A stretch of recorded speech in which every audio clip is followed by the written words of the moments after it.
Chapter 1. Rog, I have a commission here. I hope you can take it? Coulson, who was wearing a black suit and had a receding hairline, stood in front of Rog's desk and said calmly, "You know the rules. First, tell me the general content of the commission, and then I can decide whether to accept your commission or not." Rog, who was leaning on the back of the chair, opened his eyes and glanced at Coulson, then leaned back in the chair and closed his eyes again. 2 weeks ago, Tony Stark went to Afghanistan to deliver weapons to the local U.S. military. After the transaction was completed, on the way back to the U.S. military base, Tony Stark was attacked and then kidnapped. His current whereabouts are unknown. I hope you can go to Afghanistan and rescue Tony Stark. Coulson briefly described the content of the commission and the general situation. At this time, although Rog looked like he was about to fall asleep, he was completely awake when he heard the name Tony Stark. Tony Stark, it seems that what should have happened has happened.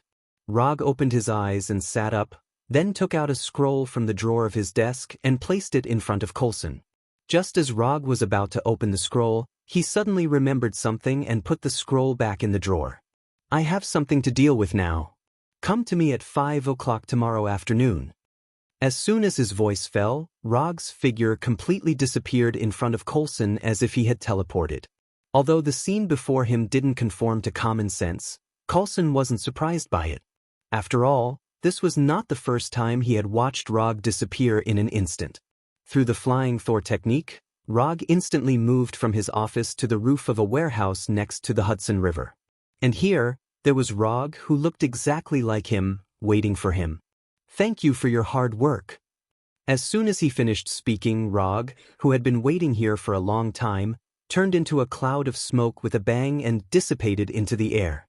After dispelling the shadow doppelganger, Rog received all the information his doppelganger had gathered.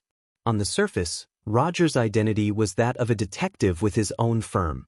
But in reality, he is a ninja. To be more precise, he is a ninja who transmigrated to this world. To be more precise, it's a ninja who should have crossed into the Naruto world, but ended up in the Marvel world. Just like how there were all kinds of strange reasons for transmigrating, the cheats, or Goldfingers, that transmigrators had were also different. Rog's Goldfinger was very simple. It was a system called the God of Ninjas. This system was also very simple. It only had 2 functions, commission and exchange. By completing tasks entrusted by others, Rog can get something called Ninja Coin. Ninja coins can be exchanged for anything in Naruto's world except for humans.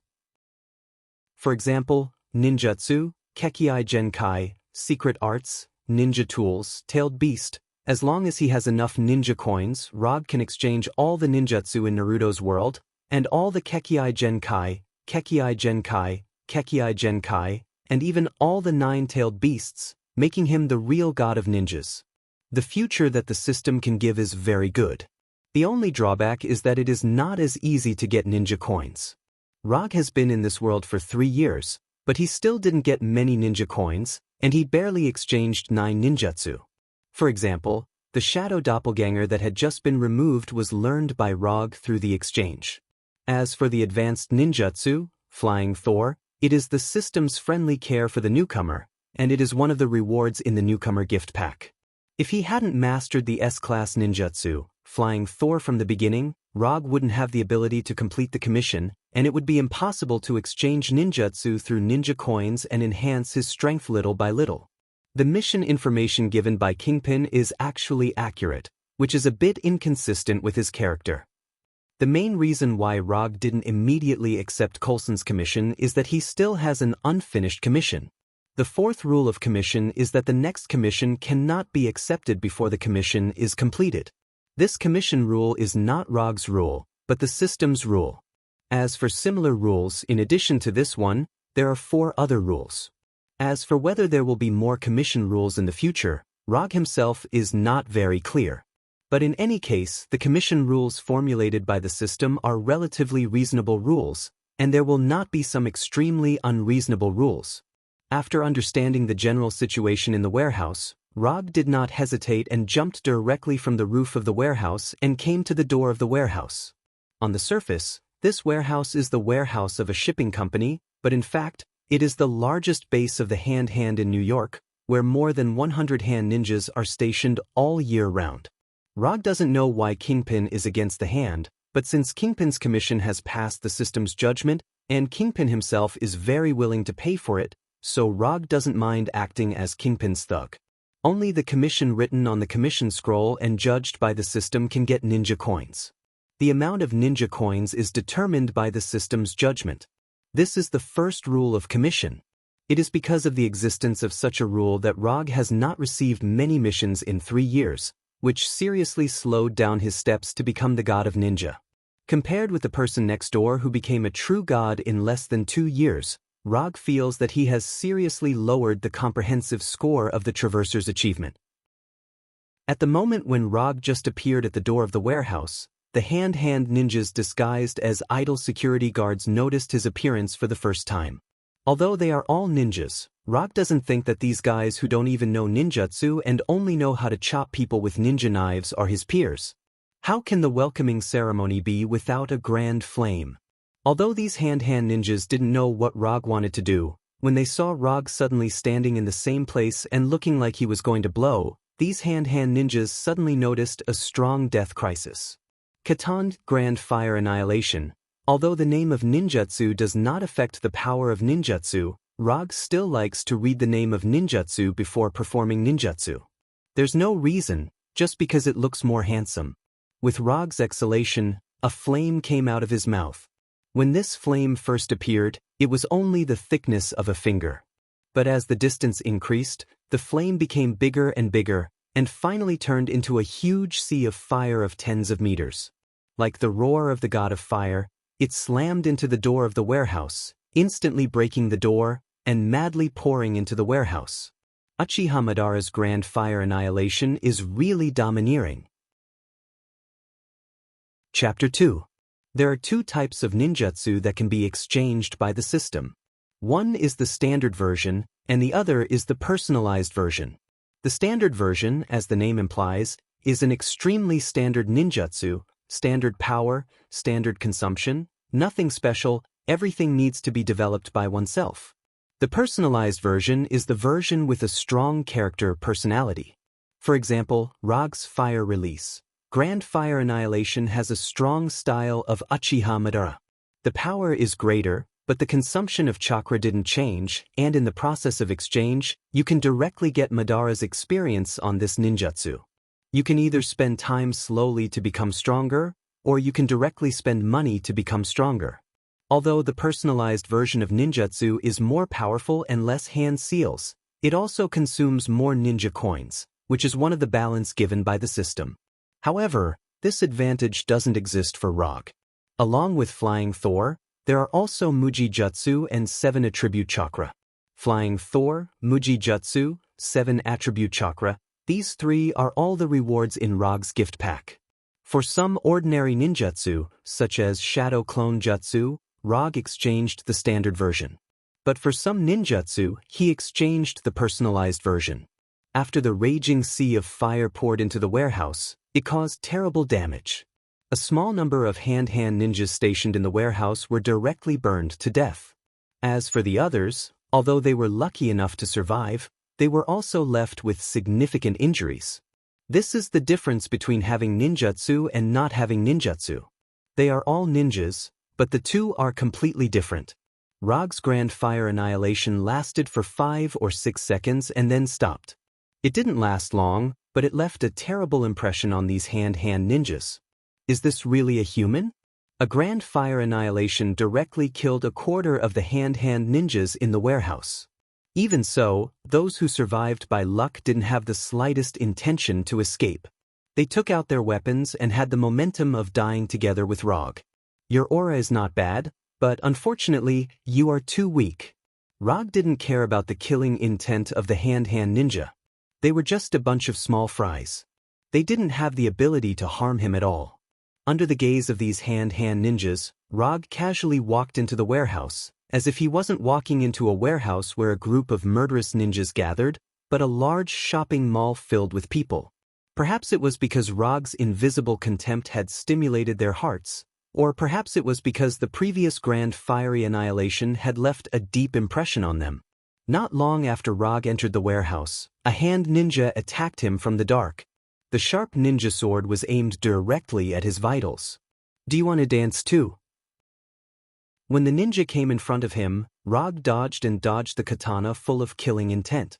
Then he grabbed the katana's right hand and said a sentence that the ninja absolutely couldn't understand. "In this world, no one can understand this joke. It's really a loss." Rog didn't pay attention to the hand ninja, directly grabbed his katana, and then slid the katana across his neck. From dodging to grabbing the katana, all of Rog's movements looked very casual.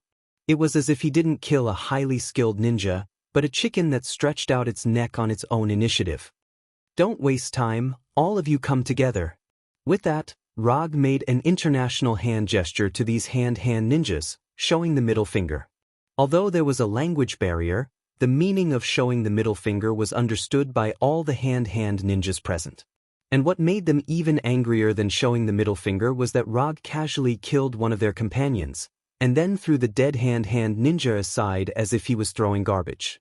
Without anyone issuing an order, these hand ninjas rushed toward Rog one by one. At the same time, they issued bursts of screams and howls. Facing the collective charge of these hand ninjas, Rog didn't retreat but rushed toward them, with a hint of excitement on his face. Although the hand ninjas have the advantage of numbers and home ground, but in front of Rog who has chakra, they not only didn't have any advantage, but were also forced to retreat by Rog. Unlike these hand ninjas, every time Rog used his katana, he could take away the life of a hand ninja. At this time, Rog didn't use any ninjutsu or genjutsu at all, only the simplest and purest taijutsu. There was no superfluous movement, no hesitation. Every time he waved his katana, it was just right. He didn't use too much strength, nor did he do enough damage. Everything was so just right. When he was surrounded by so many enemies with attacks coming from all directions, Rog finally understood why Madara said the classic words, "Do you also want to dance?" In this environment surrounded by enemies, the battle was no longer a battle. This feeling was like dancing on the scythe of the Grim Reaper, this feeling of turning the battle into a dance of slaughter, this feeling of controlling life and death by one person. If possible, Rog was even willing to continue this feeling. However, this idea of his quickly fell through. When his katana was inserted into the heart of the last hand ninja, he was the only one left standing in the entire warehouse.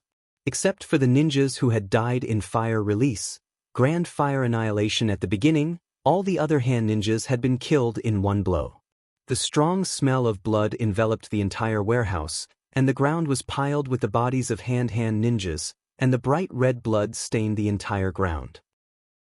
After confirming that there were no living hand ninjas in the entire warehouse, Rog took out the mobile phone he bought on the black market and dialed the number left by Kingpin. A deep man's voice answered the phone, but it wasn't Kingpin himself.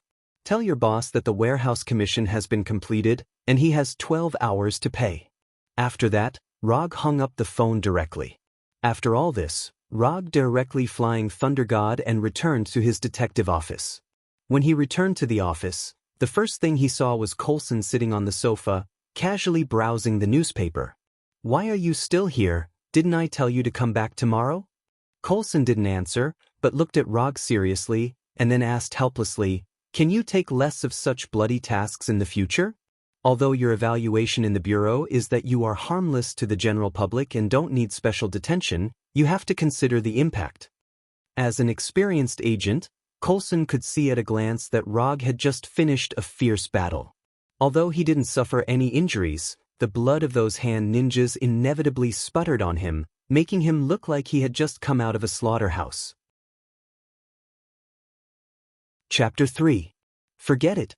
Whether or not I'm a threat to the general public is up to your Strategic Homeland Defense Attack and Logistics Bureau. If it weren't for the fact that you sent out special forces 3 times in a row and failed to capture me, I would have been locked up in an unknown mysterious prison in the name of threatening the general public. Rog didn't give Coulson any face. That's a procedural issue. You know, it's the kind of procedure that must be implemented. Being refuted so directly by Rog, even if Coulson was an experienced agent, He couldn't help but show an awkward expression. Strategic Homeland Defense Attack and, damn it, can't you change the name of your bureau? Every time the name was read, Rog seriously suspected that when the name was given, the higher-ups all drank vodka until they became stupid. We're dealing with this problem. I believe there will be a new name soon. Although he was one of them, Coulson himself was quite dissatisfied with the long name. Every time he went out to perform a mission, as long as he said the name of the bureau, others would show an expression of, "Are you kidding me?" I hope so. I'm going back. If you're interested, you can continue to stay here and read the next issue of the newspaper. After that, Rog directly left the office with the Flying Thunder God and returned to his secret hideout. In the past 3 years, because of the execution of the commission, Rog made a lot of enemies in New York. Most of them were people and organizations who didn't follow the law and only used violent means to solve problems. For the sake of safety, to avoid being shot in the head by a sniper rifle in his sleep or having his door blown open by a rocket, Rog used a very secret identity and spent 8 figures to buy a small hideout. It was more than 500 square meters, a big high-rise overlooking the entire Central Park of New York. Even in downtown New York, it was still quiet and pleasant. It was a good hideout. No one would think that a person who was a private detective would live in a place like this, and Rog didn't have to worry about his whereabouts being leaked. No one had seen him leave the house since he moved in. Every time he went out, he would use the Thor to teleport directly to the office. It saved him time and effort, and he could reach the office in 1 step. There was no need to worry about traffic jams on the way. At noon the next day, Rog returned to the office via the Thor. Then, he saw Coulson sitting on the sofa reading the newspaper. The scene looked no different from yesterday. The only difference was that Coulson was no longer holding an expired newspaper in his hand, but the New York Times that had just come out today. He didn't know if it was intentional or not, but the front page of the newspaper with Rog's face was about the commission he had carried out yesterday. A shocking massacre. Terrifying massacre in New York. 115 gangsters died in a warehouse. Is this the distortion of human nature or the decay of morality? Strictly speaking, ninjas of the hand and gangsters were 2 completely different professions, but it was clear that the reporter in charge of writing this article wasn't aware of this. However, Rog liked the headline given by the reporter, which brought back some good memories. It seems that you care a lot about Tony Stark. The coffee in front of Coulson had no temperature. Obviously, he had come to the office a long time ago. His father is one of the founders, and he is also the most important weapon supplier to the government, so we don't want any accidents to happen to him, Coulson said with a serious face, but Rog didn't believe his explanation. If they really cared about the safety of Tony Stark, they would have sent someone to rescue Tony early. The 10-ring gang hiding in the mountains of Afghanistan may be difficult for others to find, but for them, it was at most a little troublesome. Whatever you say. After that, Rog took out a commission scroll from the drawer of his desk. Just as he was about to open the scroll and let Coulson write the commission in black and white, he suddenly thought of something. He took out a legal mobile phone from the drawer and logged into his account. When he saw the balance of less than 5 digits on his account, his face became a little ugly. I was actually reneged on my debt. After refreshing the page several times in a row, Rog had to admit this fact. He was indeed reneged on his debt. Kingpin, the king of the underworld in New York, actually reneged on his debt.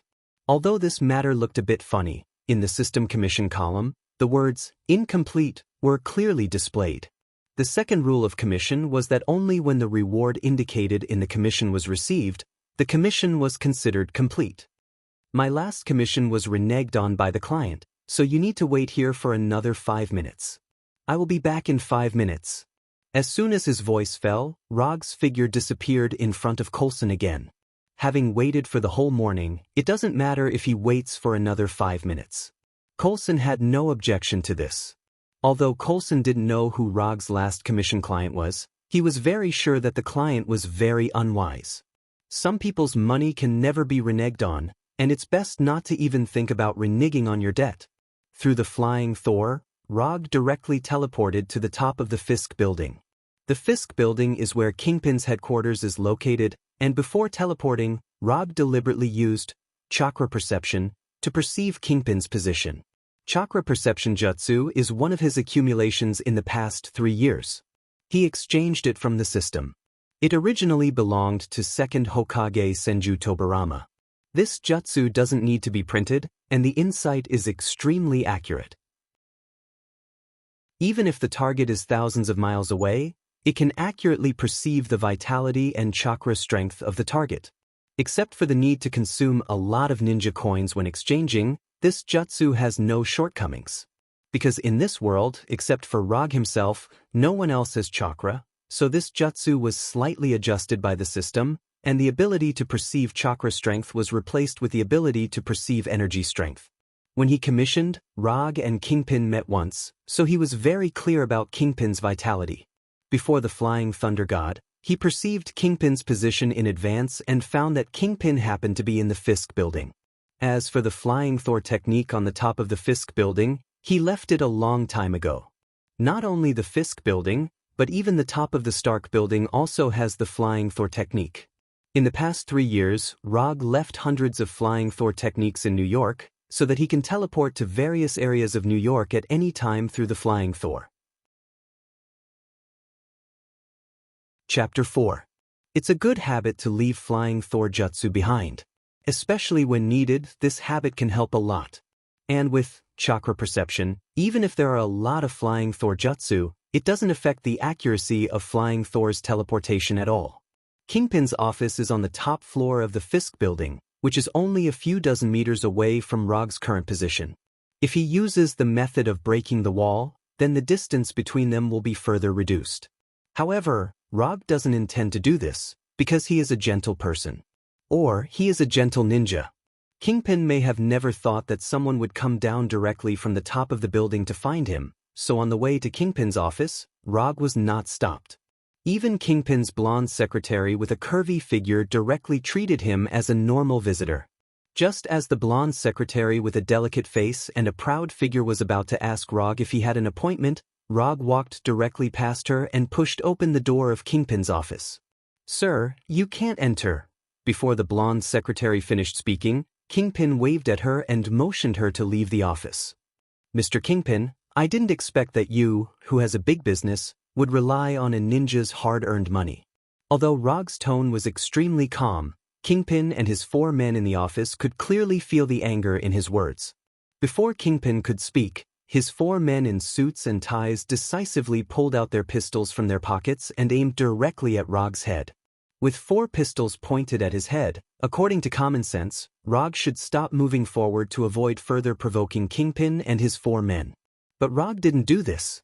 He still walked towards Kingpin unhurriedly as if he didn't see the 4 pistols at all. Just as one of them was about to move the muzzle and shoot Rog's thigh, he suddenly found that an irresistible force strangely shrouded him, restricting all his mobility. Fixed body jutsu, a basic ninjutsu that even genin can learn. Fixed body jutsu is only a basic ninjutsu. Its level is not high, and the consumption of chakra is not much, but in the hands of different people, the power of this ninjutsu is completely different. Although the fixed body jutsu that Rog exchanged is only the standard version, after 3 years of continuous tempering, his fixed body jutsu has extremely amazing power. As long as he doesn't release it in advance, the binding time of fixed body jutsu for ordinary people is at least 30 minutes. For ordinary people with worse physique, the duration of fixed body jutsu may even last for several hours. Although Kingpin's body jutsu, they are still at the level of ordinary humans. As long as Rog doesn't release fixed body jutsu, in the next half an hour, in the next half hour, they can't even blink. In the next half hour. You're the first person who dares to come to my office alone and talk to me with such an attitude. After that, Kingpin, who was sitting, stood up, showing his extraordinarily strong physique, and at the same time showing his amazing momentum as the Underworld Emperor. "That's because you haven't met me before." Rog ignored Kingpin's momentum and came to him unhurriedly, then took the phone on the side of the desk and put it in front of Kingpin. "Now, immediately, pay the reward." After that, Rog looked up at Kingpin contemptuously. Bang. Kingpin didn't answer Rog, but raised his thick right hand and slammed it on the table. The huge force suddenly made the desk overwhelmed, and cracks visible to the naked eye appeared on Kingpin's right hand. Kid, don't think that you can do whatever you want just because you have some strange abilities. This is New York, my territory. As soon as his voice fell, Kingpin noticed a severe pain coming from his right hand. His right hand was pierced. When did he do it? I didn't even notice it. Although Kingpin is the underworld king, he is different from other Yakuza leaders. He has never stopped training because he is in a high position, and his huge body size is not because of obesity, but because his muscles are too developed. Not only that, but he is also a top fighting master. Every day, he practices with fighting masters from all over the world, and every time, he fights 10 people by himself. Even so, he has never lost, and the training time has never exceeded 20 seconds. And his sparring opponents were either dead or injured. It was because he was extremely proficient in fighting that Rog's blow, which completely exceeded his perception, shocked him so much. Only those who are proficient in fighting can really understand how terrifying that attack is. There was no sign, no reaction. If it wasn't for the feeling of his right hand being pierced, he wouldn't even know that Rog had completed an attack. I'll say it again now, immediately, pay the reward. Kingpin looked at Roger's gaze as if he was looking at a corpse. He picked up the phone with his intact left hand and dialed a number silently. Transfer the money, transfer it now. Almost at the moment when Kingpin hung up the phone, Rog's mobile phone received a message that $20 million had been successfully transferred. I'll leave this kunai to you as a souvenir. Remember, never go back on your word. After that, Rog disappeared directly in front of Kingpin and returned to his office through the door. When his figure disappeared from the office, Kingpin picked up the phone again and dialed a number. Spread the news that the Hudson River warehouse case yesterday was done by a private detective named Rog. Rog didn't know what happened next. If he knew, he would also leave some gifts for Kingpin's left hand. After returning to the office, he glanced at the timer in his phone. 3 minutes and 50 seconds, no overtime, not bad. After casually tossing the phone back into the drawer, he took out the commission scroll and opened it on his old desk. You can now write the details of the commission and the reward on the scroll. At the moment when Kingpin completed the transfer, the system changed the commission to completed status and sent 10 ninja coins to Rog. Coulson quickly finished writing the content of the commission and the reward. After seeing that the reward for this commission was only $50,000, Roger frowned slightly. Only $50,000? It seems that you don't care much about the safety of Tony Stark. Kingpin was willing to pay $20 million for the commission, and what he needed to solve was only the ninja in his hand. Tony Stark, the only son of Howard Stark, the most important weapons supplier to the U.S. military, is only worth $50,000 in the eyes of the Strategic Homeland Defense Attack and Logistics Security Bureau. Tony Stark casually picked a bottle of red wine at home, and the price was higher than this. Are you serious? Rog didn't care much about the commission reward, but when he saw that it was only $50,000, he still couldn't believe it. This is a private commission, and there is no way to reimburse, so that's all. Chapter 5. While Coulson was talking, Rog glanced at the system's commission page.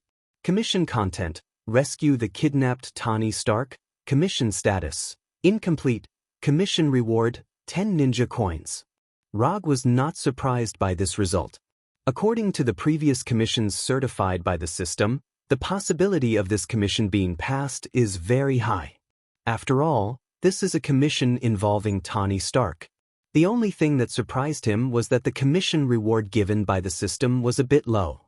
10 ninja coins, the same reward as Kingpin's commission to eliminate the hand ninja. The targets involved in Kingpin's commission were some unknown hand ninja, so it is normal for the commission reward to be low. But this time, the commission involved Tony Stark, and as a result, the system gave him 10 ninja coins as a commission reward. $50,000 is $50,000. When are you going to leave? Rog asked casually. If you can, I hope you can go to Afghanistan with me now. I have prepared the equipment needed there in advance. Coulson's eyes lit up, and he immediately gave an answer. I can leave now, but I won't go with you. I don't want to take a 10-20 hour flight. After that, Rog handed a flying Thor kunai to Coulson, and then continued, You take this kunai, call me when you arrive, and I will appear in front of you. Coulson didn't expect that Rog would use such a method to set off. However, he soon realized something. This kunai is the key prop of Rog's teleportation ability. If he can analyze the secret of this kunai, maybe he can. After this idea emerged in his mind, Coulson looked at Thor kunai with a subtle change in his eyes. Don't think about it, even if I give you this kunai directly, you can't figure out the secret of teleportation, so you should give up as soon as possible. Rog can't read minds, but as long as he takes a look at Coulson now, he can know what Coulson is thinking. Trying to figure out the secret of flying Thor through the kunai engraved with the flying Thor technique is pure daydreaming. Are you really not worried about revealing the secret at all? There will be some worries, but it will never be because of you. Coulson finally left with the flying Thor kunai, and then flew directly to Afghanistan through the plane arranged in advance. After Coulson left, Rog lay directly on the sofa and opened the exchange page in the system. Complete Susan, 6 Tomo Rinnegan, Bijou Karama, Mystical Art, Tmoken, True Thousand Hands, Buddha on top. Every time he saw these shining golden ninjutsu and Kekiai Genkai, he swallowed his saliva unconsciously. When will he be able to exchange all of these? After calming down a little, Rog put his eyes on a Kekiai Genkai marked with 300 ninja coins. 3 Tomo Sharingan. In order to exchange for the 3 Tomo Sharingan, Rog stopped exchanging ninjutsu a long time ago and silently accumulated ninja coins. Although the process of saving ninja coins is a bit difficult, he will soon be able to exchange for this long-desired Kekiai Genkai.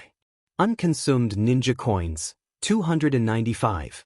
As long as he successfully rescues Tony Stark, Rog can smoothly exchange for the 3 Tomo Sharingan, and thus have this Kekiai Genkai that is very powerful in the early stage, and even more powerful in the later stage. Late at night, Rog's shadow clone in the office received a call from Coulson, and then informed him who had just fallen asleep. Can't you call later? Although somewhat dissatisfied, Rog finally got up and put on clothes suitable for combat, and then began to perceive the flying Thor jutsu in Afghanistan. Since mastering the flying Thor, it was the first time he tried to perceive such a long-distance jutsu, which made him worry about whether there would be any accidents in this ultra-long-distance transmission. At first, Rog could only vaguely perceive the extremely vague flying Thor jutsu. But when he used chakra perception at the same time, the vague flying Thor jutsu gradually became clear. Finally, after consuming dozens of times more chakra than usual, he finally established a connection with the flying Thor jutsu in Afghanistan, and then disappeared from the bedroom in an instant. In just a moment, the scene in front of him changed from the familiar bedroom to the dusty mountains of Afghanistan. Aren't you afraid of the heat? Looking at Coulson, who was sweating but still wearing a black suit, Rog asked puzzledly.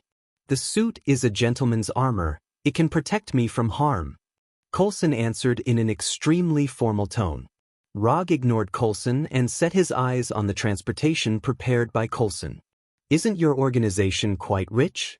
Can't you change to a better car? This car looks older than me. Next to Coulson was an ultra-old off-road vehicle that would not be surprising even if it was scrapped in the next second. Personal mission, it's not convenient to use the Bureau's transportation. Coulson continued to answer in an extremely formal tone. I'd be a fool to believe you. Let's go and save that playboy. After that, Rog opened the door of the passenger seat and sat straight in. At this time, Tani, who was imprisoned in an unknown cave, looked at the pile of parts in front of him with a serious face and said with emotion, It will take about an hour or two to assemble, and then we can leave this damn cave. Ethan, who was standing next to Tani, also had a look of emotion on his face. He never thought that even in such an environment, Tony Stark could still create such amazing works. Perhaps this was the talent that made people jealous and yearn for it. Let's get started. Which way are we going? We don't know the whereabouts of Tony Stark now. Coulson, who was driving the off-road vehicle, asked Rog, who was resting with his eyes closed. Drive north at this speed for half an hour, and then we'll have a guide. Rog answered casually without opening his eyes. Not long after setting off, he used Chakra's perception to check the situation around him. Although he did not directly find Tani's whereabouts, he found a group of rats hiding in the cave. They were deliberately hiding in the cave, and judging from their life force, all of them were adult males. Rog had no way to determine whether these people were the members of the Ten Rings gang who kidnapped Tani, but since they were all people who made a living in this place, even if they were not from the Ten Rings gang, they were at least in the same line of work as them. News between people in the same line of work was often more up-to-date. It was like a bank in New York being robbed. The New York police could not immediately determine the identity of the robber, but the New York gangs could. Chapter 6. Yellow sand billowed in the mountainous area of Afghanistan. An oversized off-road vehicle was moving quickly. The bumpy road made Rog, who was sitting in the passenger seat, completely give up the idea of resting. "Are you sure there are people here?" According to Rog's instructions, Coulson drove the oversized off-road vehicle in the mountainous area without roads for half an hour, but until now, he didn't see anyone. "You'll see them soon." Not long after Rog finished speaking, a group of terrorists with all kinds of weapons rushed out from the hill in front of them and then fired several shots at their car. Bang, bang, bang. The bullets hit the off-road vehicle without any suspense, stopping the off-road vehicle that had been running for half an hour, and a burst of hot air came out from the hood of the off-road vehicle. "How are you going to deal with them?" Looking at the group of terrorists who kept coming towards them, Coulson frowned slightly and asked Rog's opinion. Rog didn't answer him, but opened the door and got out, then walked towards the group of terrorists. %yen ******. The terrorist who was walking in front shouted loudly at Rog, and at the same time waved the automatic rifle in his hand, trying to stop Rog from moving forward. Rog couldn't understand what the terrorist was saying, and even if he understood, he wouldn't stop. Just as the terrorist was about to raise the automatic rifle in his hand and shoot Rog, who didn't know what was good for him, Rog disappeared in front of him like a ghost. Body flicker technique. To deal with this group of terrorists, there was no need to use the flying Thor, the body flicker technique was enough. After using the body flicker technique, Rog's speed exceeded the limit that the human eye could capture, so it caused the effect of disappearing in an instant. When his figure reappeared, the terrorist who had shouted at him covered his neck in incomparable pain. Bright red blood continuously gushed out from between his fingers. After dealing with this terrorist, Rog did not intend to stop and used the body flicker technique several more times. Every time his figure appeared, a terrorist would fall to the ground and never get up again. From the moment the first terrorist fell to the ground to the moment the other 7 terrorists fell to the ground, only a short 3 seconds had elapsed. This kind of ghost-like killing method completely stunned this group of terrorists. A look of horror appeared on each of their faces. Not only were these terrorists frightened, even Coulson, who was sitting in the car, had an expression of disbelief.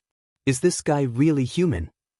As a special agent, Coulson had seen many bloody massacres. However, it was his first time seeing someone like Rog. He could easily take someone's life with a raise of his hand. The massacre was as smooth as flowing water, showing a different kind of beauty. Is this a ninja? Coulson felt that it was necessary for him to re-understand the ancient profession of ninja. After the initial panic, the remaining terrorists finally reacted. They raised the automatic rifles in their hands, intending to vent all the bullets on Rog. However, their idea was destined to remain as an idea.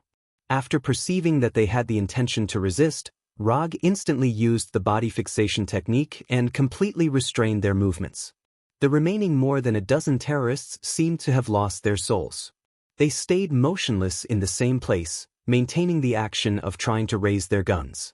Looking at the extremely strange scene in front of him, Coulson swallowed unconsciously, and then silently remembered this ability that he didn't know how to name. After binding all the remaining terrorists in place, Rog returned to the car without looking back and said to Coulson, "You are an agent. I will leave the matter of inquiring information to you. This kind of boring work needs to be solved by professionals." After hesitating for a few seconds, Coulson opened the door and walked out, coming to the group of terrorists who couldn't even move a finger. After removing all the weapons from these more than a dozen terrorists, Coulson motioned to Rog to remove his ability. After Rog lifted the body fixation technique, these terrorists finally regained their ability to move, and then unconsciously took a few steps back. After regaining their ability to move, the first thought of these terrorists was to escape, the farther the better. But in the end, they gave up this idea and stood silently, looking at Coulson without saying a word. After a short communication, Coulson successfully learned the whereabouts of Tawny Stark from these terrorists. Although this group of terrorists is not a good person, they have nothing to do with the Ten Ring Gang who kidnapped Tawny.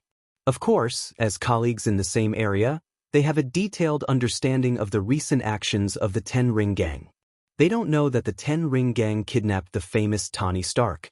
They only know that the Ten Ring Gang kidnapped an American arms dealer under the protection of the U.S. military and then imprisoned the arms dealer in a base more than 100 kilometers away from here. After repeatedly confirming the location of the base several times, Coulson returned to the car and relayed the information to Rog. "What are you going to do with these people?" Before driving, Coulson suddenly asked. "What else can I do? Of course, I'll let them go. I'm not a psychopathic murderer." After Coulson and Rog drove away, these terrorists finally breathed a sigh of relief and then began to regret coming out of the cave. If they didn't come out, they wouldn't have met the man who was like the Grim Reaper, and they wouldn't have lost 8 people inexplicably. The off-road vehicle was getting farther and farther away, but these terrorists still didn't leave, nor did they pick up the weapons that were thrown on the ground. Being a terrorist is too dangerous. Do they really want to continue? When Coulson drove the off-road vehicle to the cave where Tawny was imprisoned, Tawny and Ethan were also speeding up the assembly of the battle suit. In this cave with several monitors, if the terrorists outside found out that they were assembling battle suits and not Jericho missiles, then they wouldn't have to think about how to leave this cave. At this time, Raza, who was in another cave, felt a little uneasy today. After kidnapping Tawny Stark, this was the first time he felt this way. As a member of the Ten Ring Gang, and a member of a high position, Raza has always believed in his intuition. This is why he was able to go from an ordinary member of the Ten Ring Gang to one of the leaders with his own base and subordinates step by step. Under the guidance of his intuition, Raza came to the cave where the surveillance screens were placed, intending to learn about Tawny Stark's work progress. Where's Tawny Stark? Where is he? On the surveillance screen, Raza saw the busy Ethan, but he didn't see Tawny at all. He was just here.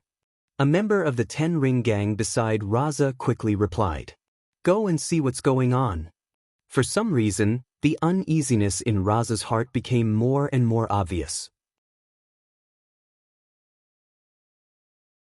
Chapter 7.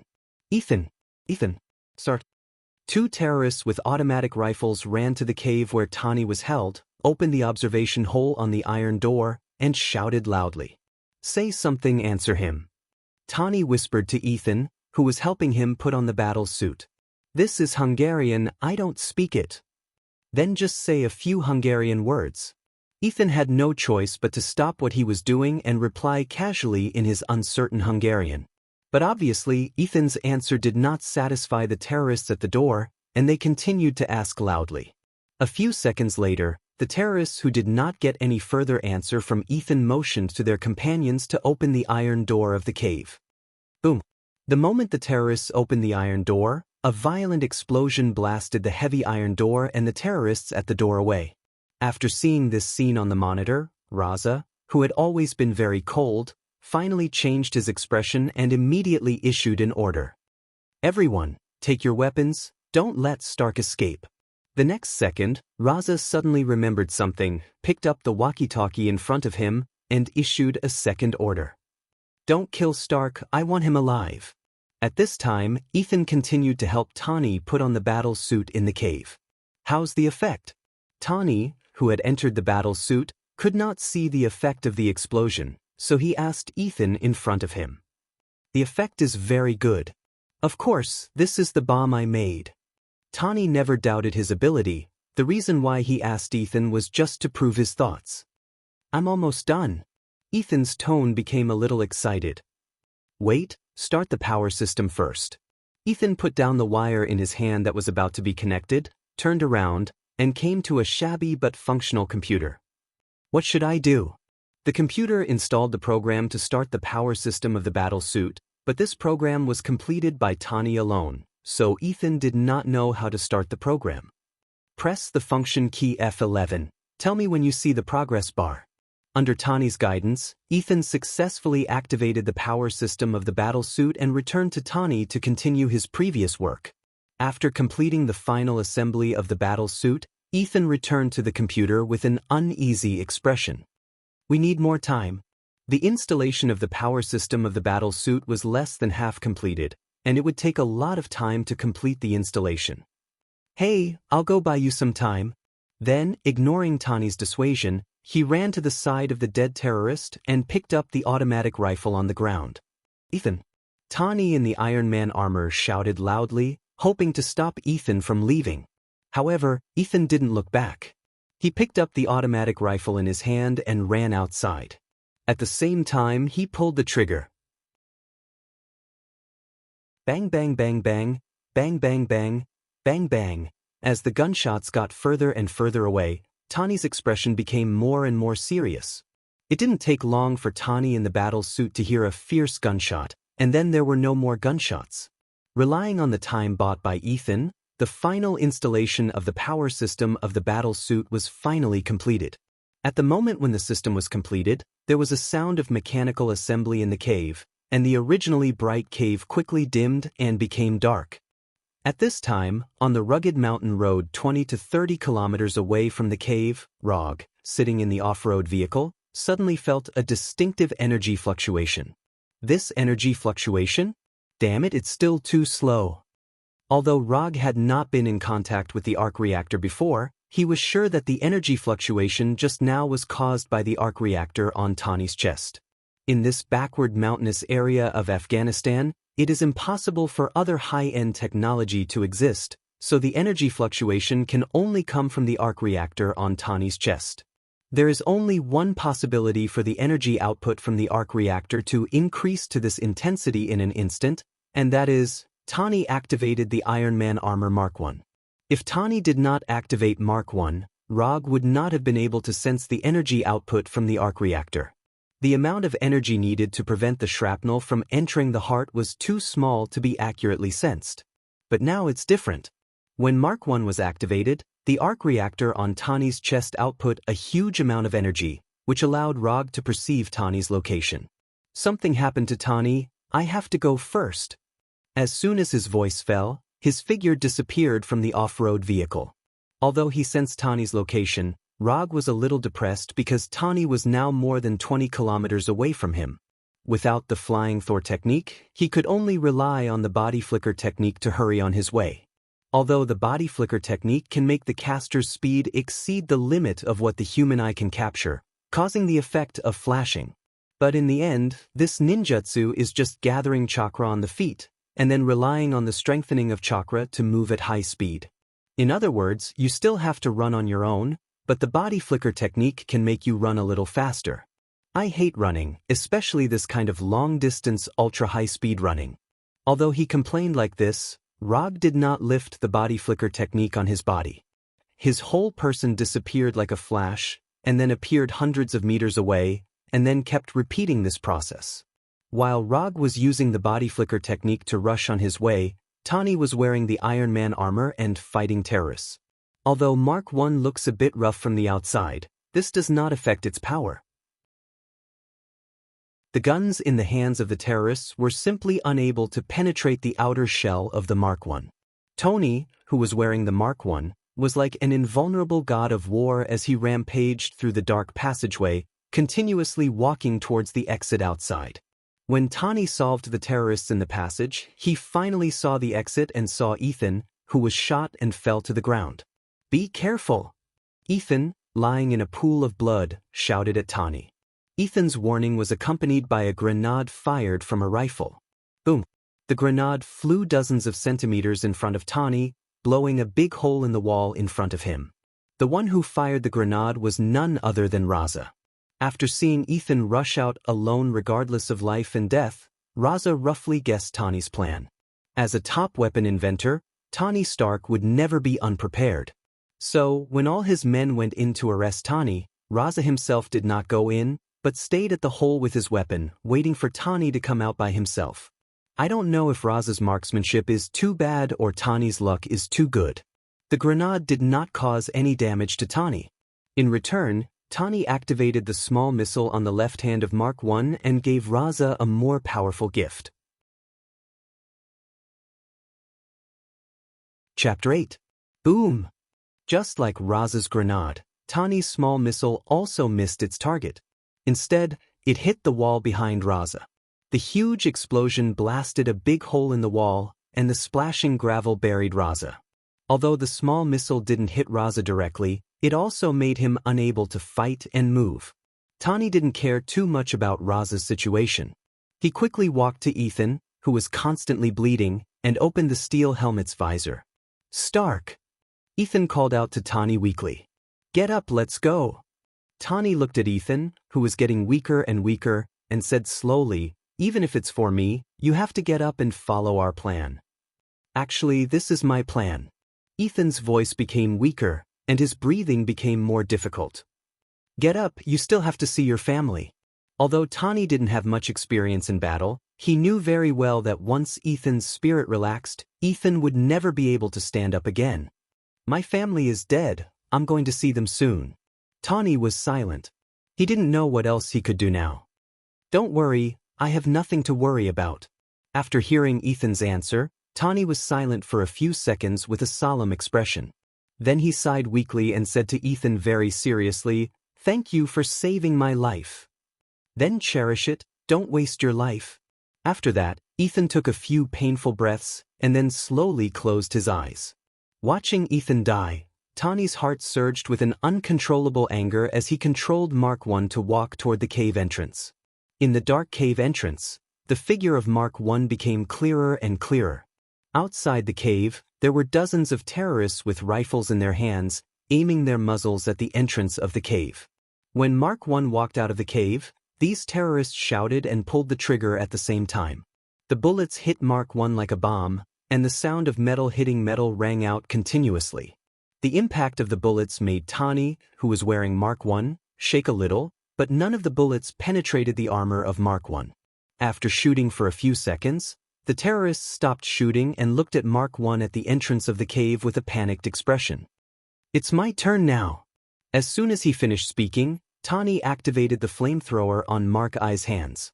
Flames flew out like two torrents, igniting the terrorists gathered at the entrance of the cave. Under the shocking flame attack, these terrorists retreated one after another, trying to avoid the flame attack. Even so, many terrorists were still hit by the flames, and their bodies were covered in flames. Tani's target was not only these terrorists, but also the weapons placed everywhere, the weapons from Stark Industries. The boxes containing all kinds of weapons were ignited one by one, and the sound of explosions rang out continuously. Just as Tani was about to destroy all the weapons from Stark Industries, the terrorists on the mountainside pulled the trigger of a heavy machine gun. The power of a heavy machine gun was far greater than that of an ordinary rifle. Mark I, which was hit by a heavy machine gun bullet, finally stopped moving forward. Even Mark I, which was made of steel, could not withstand the continuous attack of a heavy machine gun. Tani raised his right hand in front of him to avoid being hit directly in the head by a heavy machine gun bullet. At the same time, the terrorists who were not hit by the flames also began to fight back, and bullets flew from all corners to Mark I. The dense bullets hit Mark I, and several of them hit the right leg track of Mark I, which was not covered by steel. As the right leg track was broken, Mark I, which weighed hundreds of kilograms, instantly lost the ability to move forward. The huge weight pressed Tani to one knee. Even so, Tani still had no intention of leaving immediately and continued to attack the boxes containing weapons with the flamethrower. Explosions continued to sound in this unknown valley.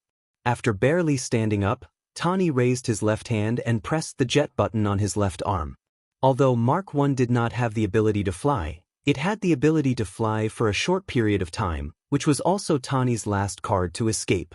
After pressing the injection button, the Mark I didn't fly up as Tony had imagined. Instead, it stayed in place without any reaction. Mechanical failure. This word quickly flashed through Tani's mind.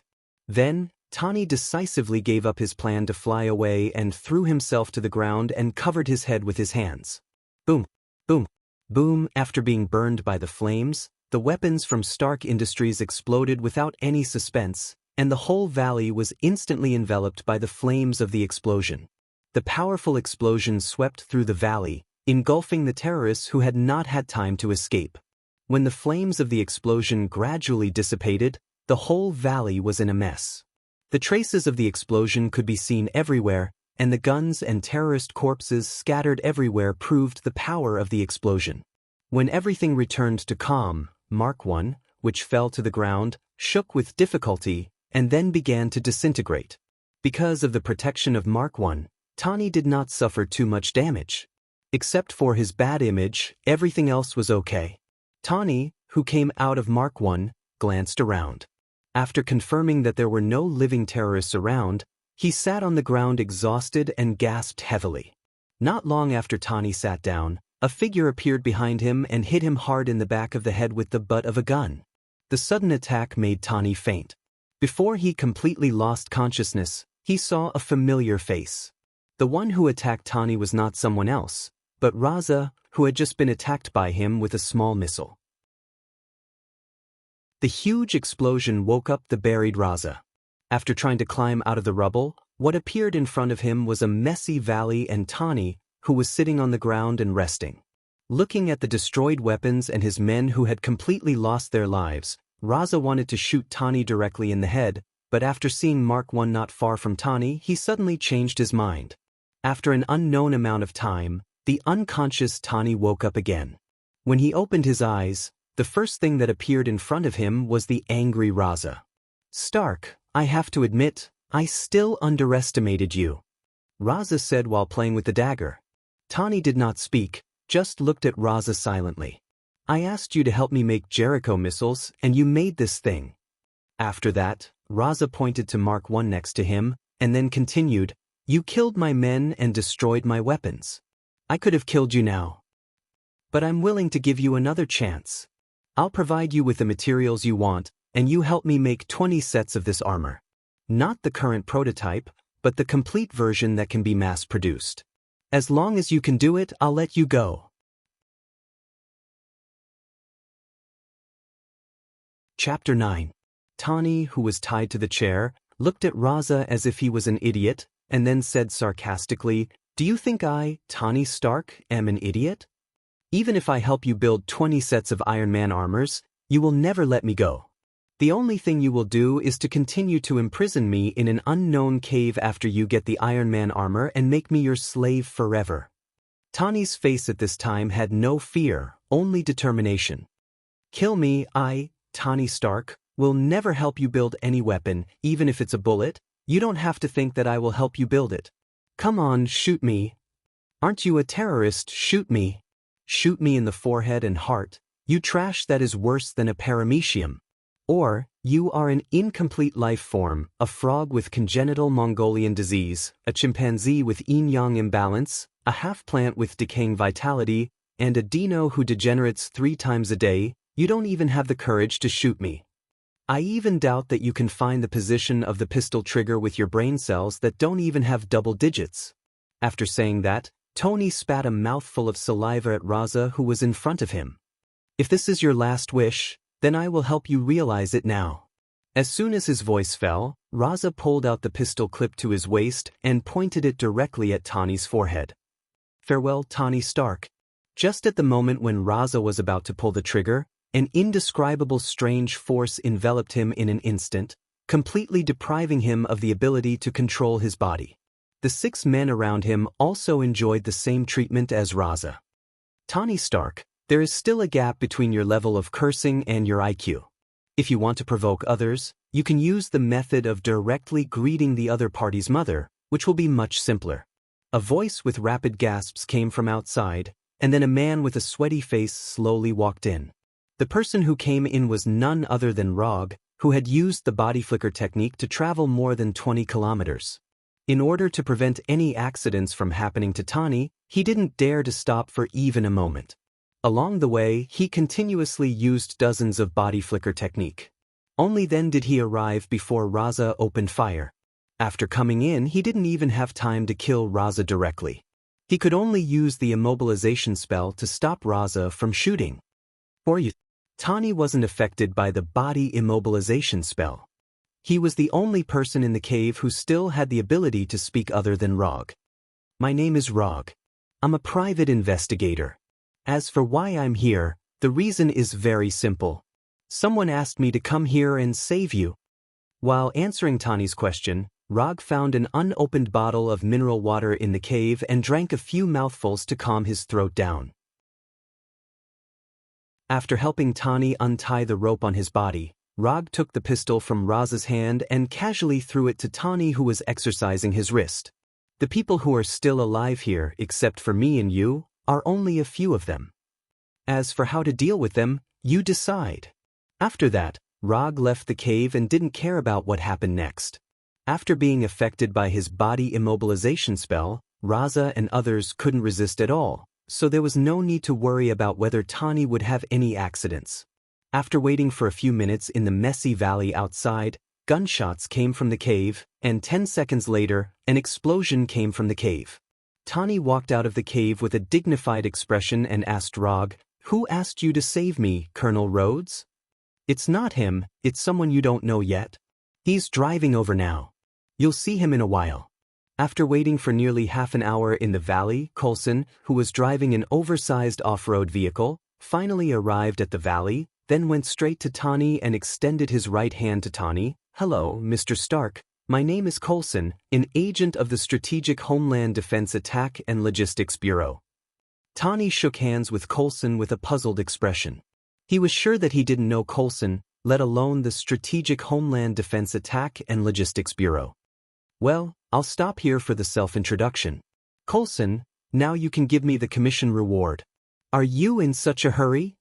Although Coulson didn't know why Rog wanted the commission reward now, he still took out his custom-made mobile phone and transferred $50,000 to Rog's bank account. At the moment when Coulson completed the transfer, the commission in the system was also changed to a completed state, and 10 ninja coins were also sent to Rog. Ninja coins not consumed, 305. The commission has been officially completed, then the rest of the things are up to you to deal with. After that, Rog began to perceive the flying Thor technique at his home in New York. Because he had already performed a super long-distance perception, the second perception was a lot easier. After establishing a connection with the Thor technique at his home in New York, Rog directly flying Thunder God, and instantly disappeared in front of Coulson and Tani. He disappeared? Watching Rog disappear in an instant, a look of disbelief appeared on Tani's face. To be precise, he didn't disappear, he returned to New York. Coulson answered silently. After returning to his home in New York, Roger didn't immediately make the exchange. Instead, he leisurely took a shower, changed into a clean set of clothes, and had a rather sumptuous supper. After doing all this, he went to the Transform gym and opened the system's exchange page. "Do you want to spend 300 ninja coins to exchange for 3 Tomo Sharingan?" "Yes."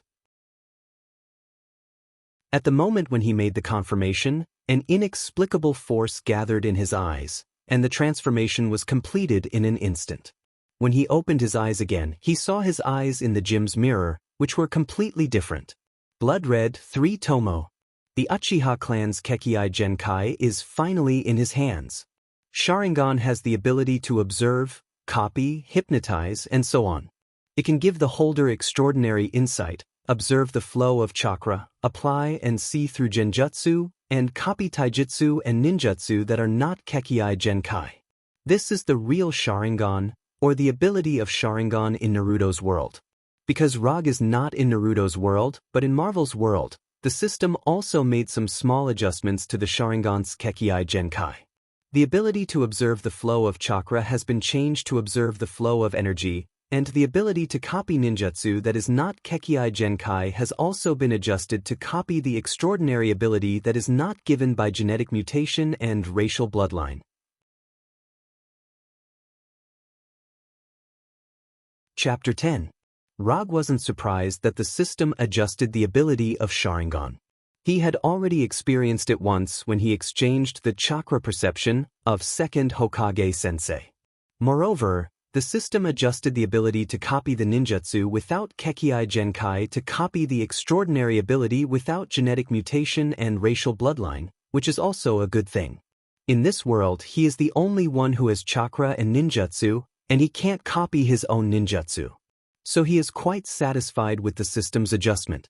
Copying the extraordinary ability without genetic mutation and racial bloodline, that is to say, he can't copy the abilities of Spider-Man and Groot.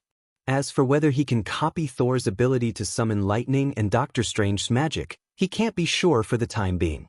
After a little adaptation to the newly acquired 3-Tomo Sharingan, Rog opened his property panel. Host, Rog Profession, Ninja Talent, No Seal Casting, 7 Attribute Chakra Kekkai Genkai, 3-Tomo Sharingan Ninjutsu, Substitute Technique, Flicker Technique, Fixed Body Technique, Shadow Clone Technique, Flying Thor, Chakra Perception Lightning Release, Chidori Fire Release, Great Fire Annihilation Water Release, Water Iron Cannon Genjutsu, Dark Walk Chakra Amount, 5 Kalon Consumed Ninja Coins. 5 There is an additional Kekkai Genkai with 3-Tomo Sharingan. Other attributes have not changed, and the amount of chakra has not increased. The only thing that he cares about now is that the amount of ninja coins is a little pitiful. 5 ninja coins can't even be exchanged for the most basic ninjutsu. The only thing that can be exchanged are some common ninja tools and the system's special commission scrolls. The scroll that Roger used to accept the commission wasn't made by him, but it was exchanged from the system. 1 ninja coin was exchanged for 1 scroll. The reason why he chose the commission carefully is because the commission scroll also needs to consume ninja coins. If the request is written on the scroll, but it doesn't pass the system's judgment, it means that he wasted a ninja coin.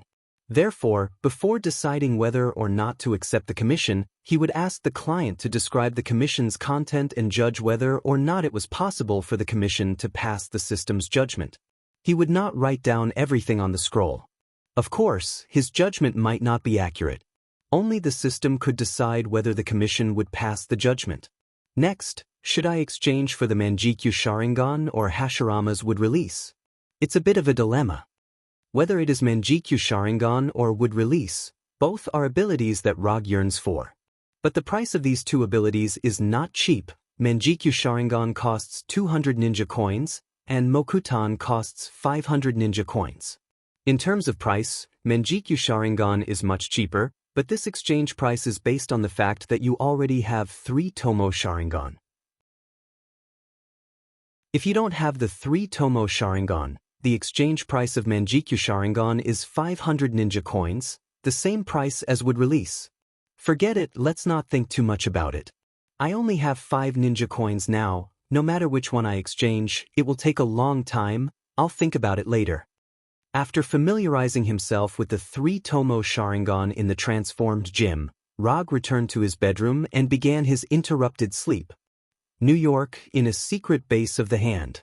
Now we can confirm that the person who slaughtered more than 100 of our ninjas is the private detective named Rog.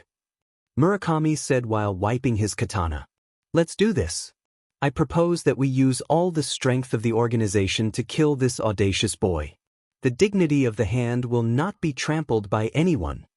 Savant, sitting on the right-hand side of Murakami, said with a roaring tone while slamming his hands on the table in front of him. I agree. Boto, sitting opposite Savant, agreed with Savant's opinion. It's easy to say, you have seen the battle scene in the warehouse and the scars on the corpses. That kind of amazing flame attack and the artistic way of killing, which one of you can resist? Alexandra, next to Boto, said disdainfully.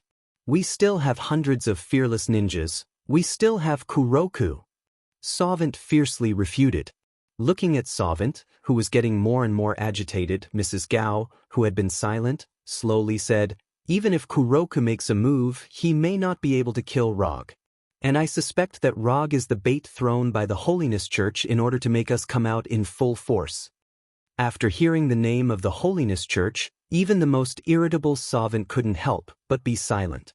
There are not many organizations that can make the hand of the hand pay attention to, And the Holiness Church, as a ninja organization, is the most important one. The Holiness Church and the Hand of Hand were like two sides of a coin. They had been fighting each other for hundreds of years, but neither had destroyed the other.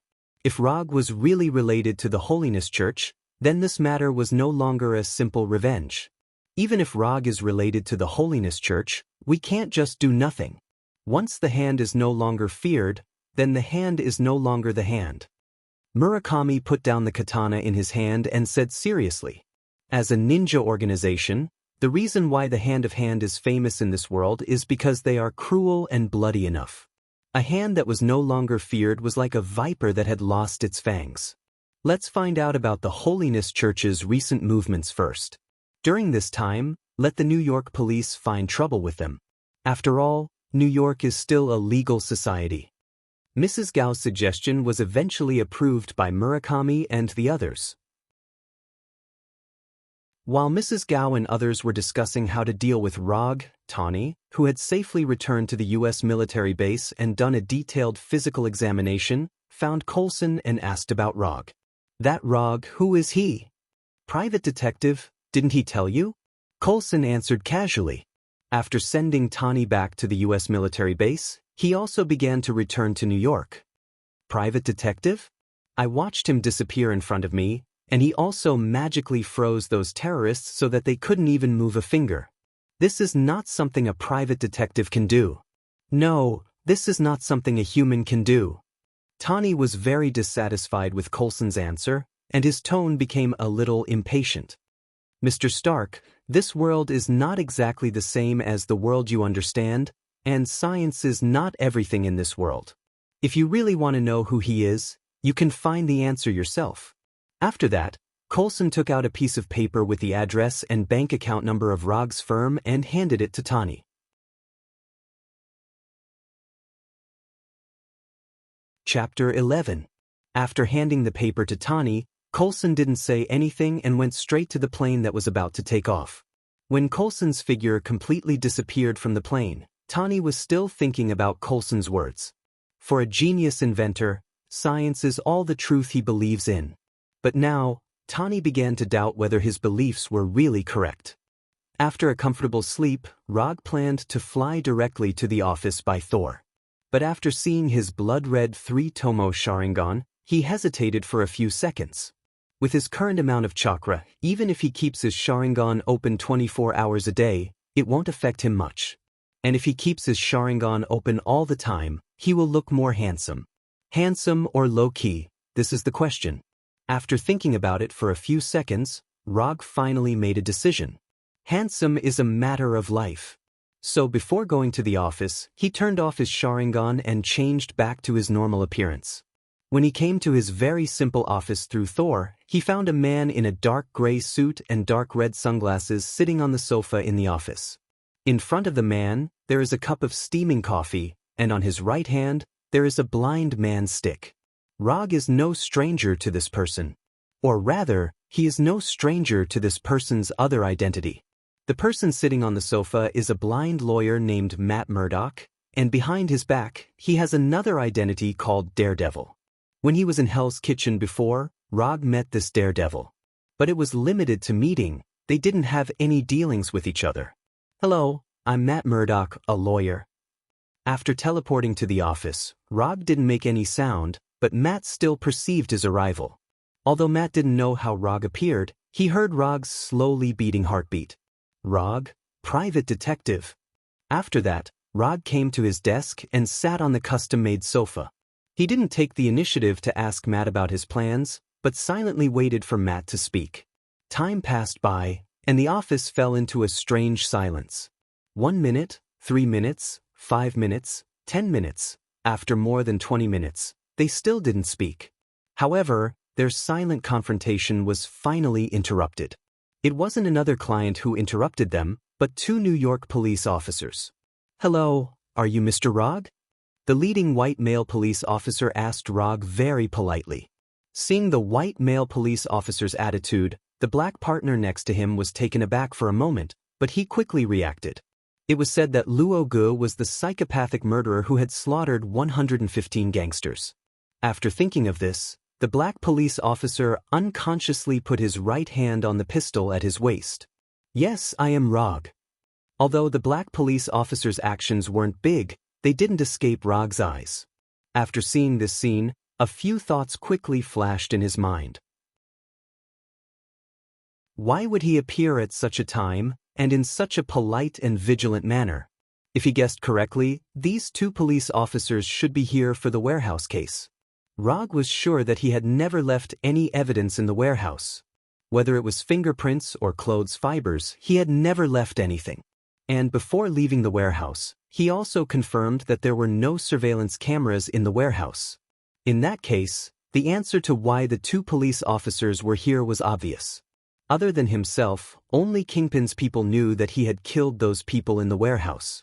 He couldn't report himself, so it could only be Kingpin who reported the news to the New York police.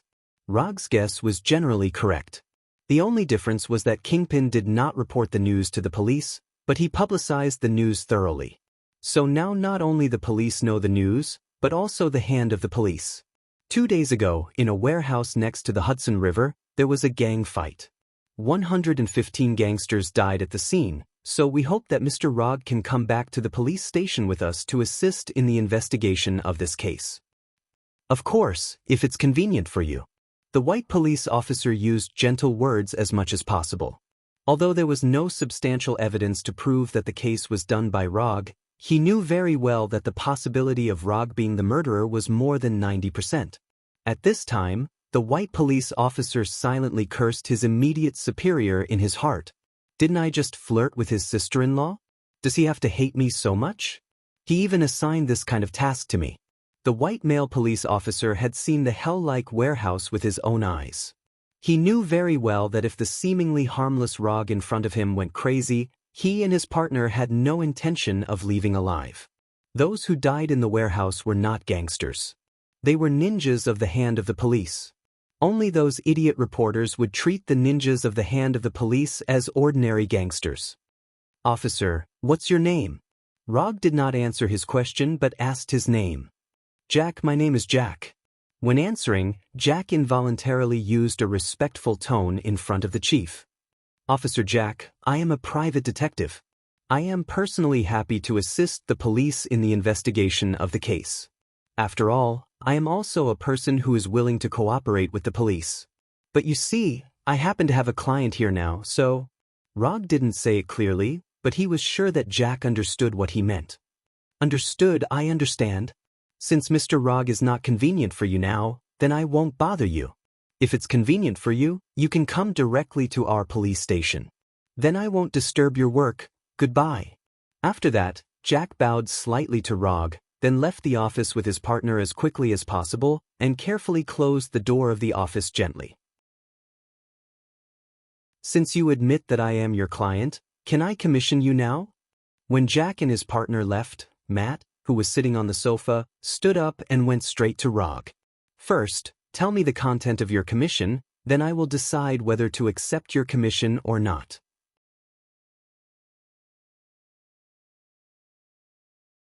Chapter 12. I hope you can come with me to save my girlfriend, Erica.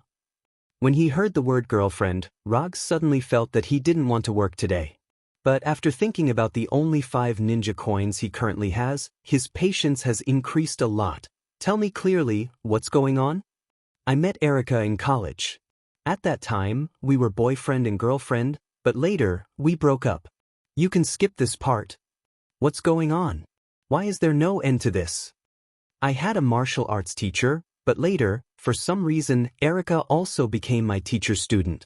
She wanted to join one of my teacher's organizations, but was rejected by my teacher. In order to prove her ability, she infiltrated the hand, hoping to destroy the hand from the inside and prove her ability. More than 10 days ago, I met her by chance in Hell's Kitchen, but she attacked me with the hand's ninja as if she didn't know me. I was lucky enough to escape, and later, I went to find her several times, but she still didn't know me and has been chasing me. I suspect that she has been brainwashed by the hand, so I hope you can come with me to save her. I can't do this by myself, but 2 days ago, I heard about you, so I decided to come here to ask for your help. After patiently listening to Matt's description, Rog roughly understood the ins and outs of the matter. First of all, she's not your girlfriend, she's your ex-girlfriend. Or, you can treat her as your junior sister. You have to remember this when you write the commission. In addition, I'm still a little interested in your commission, but there is one last step to accept your commission. After that, Rog took out one of the only 2 scrolls in the drawer and opened it on the desk. Write down the contents of the commission. It doesn't have to be too complicated. You don't have to write the ins and outs. Just write the person, the result, and the commission reward. Judging from Rog's past experience, the possibility of this commission passing the judgment was very high. Not only did it involve the Hand of Hand, but it also involved the Holiness Church, Erica, and Daredevil Matt, so if nothing unexpected happened, there should be no problem in passing the judgment. Sure enough, as he had expected, after Matt signed his name at the end of the commission scroll, a new commission appeared in the system's commission column. Mission content: get Erica out of hand control. Mission status: incomplete. Mission reward: 20 ninja coins. When he saw that the commission reward was 20 ninja coins, Rog was slightly stunned. After rescuing the kidnapped Tani, the system gave a reward of 10 ninja coins. This system seems to favor women over men. This is not good at all. When he put away the commission scroll, Rog glanced at the commission reward that Matt had marked out. 500,000 USD. That's not right. Isn't it said that Daredevil is very poor? This doesn't look like it. Or is it the power of love? After putting away the commission scroll, Rog said to Matt, "The commission reward will be paid within 12 hours after the commission is completed. Is that okay with you?" Rog wasn't worried about Matt reneging on his debt, but this was a habit of his. Even Kingpin's commission was the same, although Kingpin later reneged on his debt. "No problem."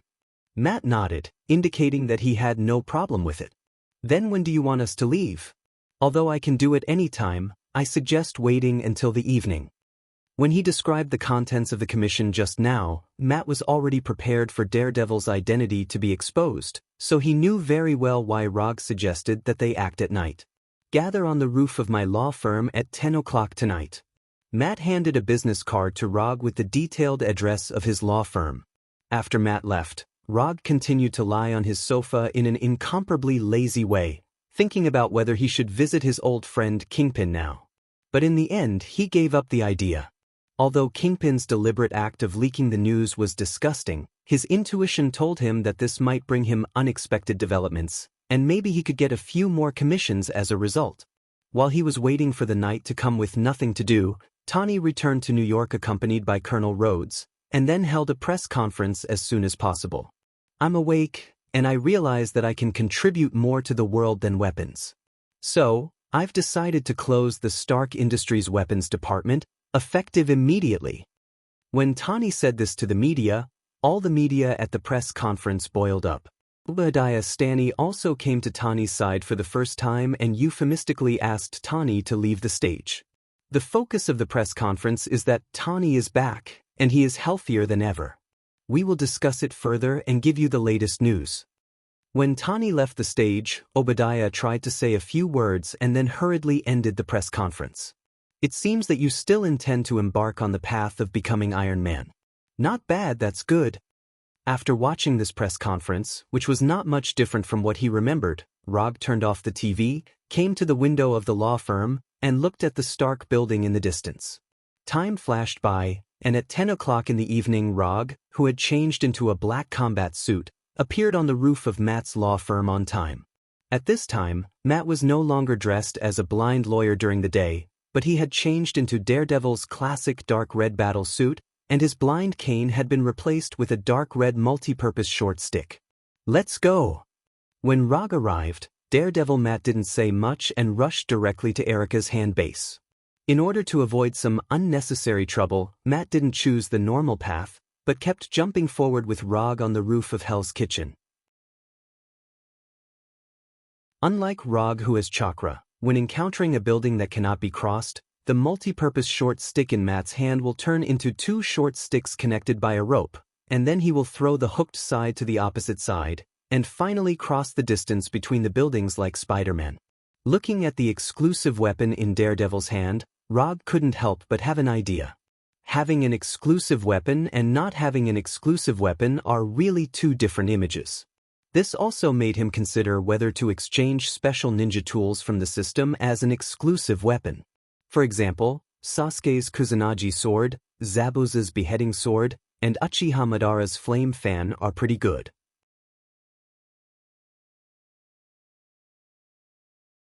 Chapter 13.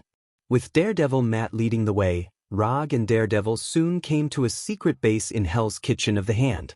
Looking at the office-like base in front of him, Rog imagined the scene of the hand-of-hand ninja changing into a formal suit and clocking in to work every day. When they go out to perform tasks, they may have to submit an application to the logistics department before they can get a ninja sword used to cut people. Are you sure it's here? After coming to the top of a building next to the building, Rog used chakra perception to sense the situation inside the building and found that there were not many people inside, not even as many people as in the previous warehouse. Yes, I've been investigating this place for a long time. On the surface, this is the office base of a Japanese transportation company, but in fact, this is one of the most important bases of the Hand in Hell's Kitchen. Every time there is a large task, many hand-of-hand ninjas will gather here. It seems that because it's night, Matt gives people a completely different feeling than during the day, and even his personality has changed significantly. It's good that you've confirmed it. I don't want anything to go wrong when the time comes. Rog glanced at the front desk on the first floor of the building and immediately came up with a bold plan. What are you going to do? Although Daredevil Matt has never fought with Rog, he knows very well that the seemingly harmless man in front of him has strength far beyond his own. Matt even doubts whether he can survive for a minute when Rog is completely serious. I have two plans now, you can choose one you like more. First, I'll go in with you from the gate on the first floor of the building, and then I'll cut everyone I see all the way to the top floor. In this way, I can ensure that you will meet Erica halfway. Are you sure you want to do this? Although Matt hopes to save Erica from the Hand, he has never considered such a simple and straightforward plan with crazy intentions. This is not a plan at all. This is pure recklessness, simple and crude recklessness. It seems that you don't like the first plan very much. I have a second alternative. The second plan is for me to enter the building from the first floor and kill everyone I see, all the way to the top floor. As for you, you can choose to enter from another place and search for Erica. With me distracting them from the front, they shouldn't notice your presence, so you can look for Erica very calmly. After hearing Rog's second plan, Matt began to wonder if it was a mistake for him to seek Rog's help. In Rog's mind, there was no such thing as infiltration, and he didn't care about the impact it would cause. Roger looked at Matt and didn't rush him. Instead, he silently waited for him to make a decision. The customer is God. As a private detective, Rog respected his clients very much. Except for those who would go back on their word. Use the second plan. If you meet Erica, I hope you can keep her safe and not hurt her. Matt had fought Erica several times, so he was well aware of her strength. Naturally, he didn't think that Erica could hurt Rog. No problem, I'll take good care of your ex-girlfriend. As soon as he finished speaking, Roger used the body flicker technique and directly arrived on the first floor of the building. He then pushed open the door and walked in casually.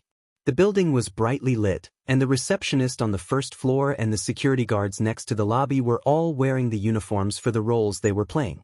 If it weren't for the obvious calluses on their hands, this place would look no different from a normal office building. Hello, sir, who are you looking for? Rog had only taken a few steps when a hand-hand ninja in a security uniform came over and blocked his way. As a ninja, your disguise isn't good enough. The moment he heard Rog's words, the hand-hand ninja's face suddenly changed, and his right hand reached directly for the explosion-proof stick at his waist. However, before the hand-hand ninja's right hand touched the explosion-proof stick, he felt a huge force coming from his neck, and then he instantly lost consciousness. After easily twisting the neck of the hand ninja, Rog moved his neck a little, and then opened his newly acquired 3-tomo Sharingan. The moment the 3-tomo Sharingan was opened, the world in front of Rog's eyes also changed significantly. If the world before the Sharingan was in standard definition, Then, after the Sharingan was opened, the clarity of the world was upgraded to blue light, and the whole world was much clearer. However, this is only the super insight given by the Sharingan.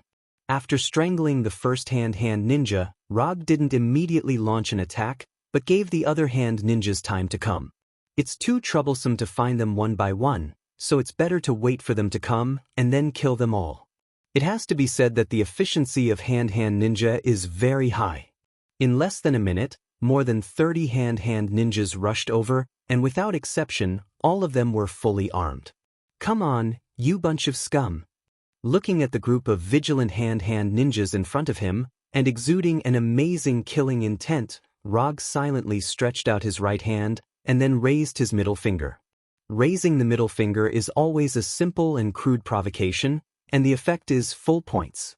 The behavior of raising the middle finger even transcends the limits of race, region, and culture.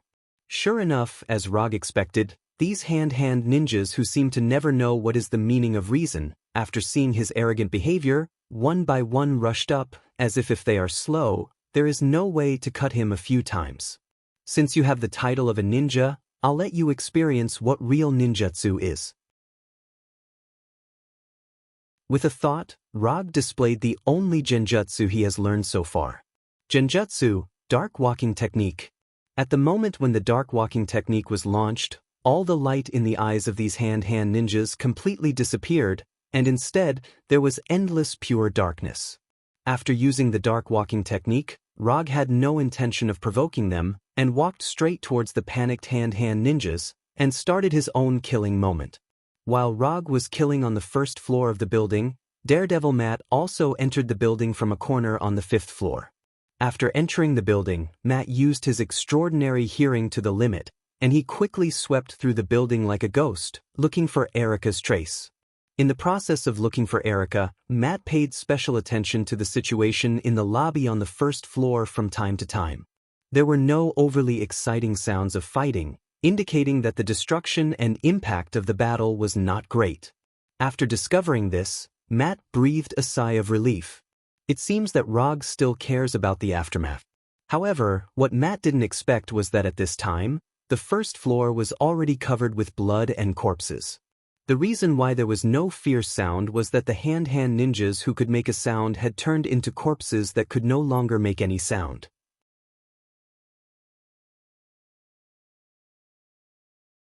Chapter 14. In the office on the top floor of the building, Savant and Murakami's faces were extremely ugly. In front of them was the real-time monitoring screen of the lobby on the 1st floor. Watching the ninjas of the hand being killed by Rog as quickly as slaughtering chickens, as the leaders of the hand, they couldn't help but feel an uncontrollable anger. The only difference was that after seeing this picture, the grumpy Savant directly smashed the desk in front of him, while Murakami silently pulled out the katana at his waist. This is not a battle at all.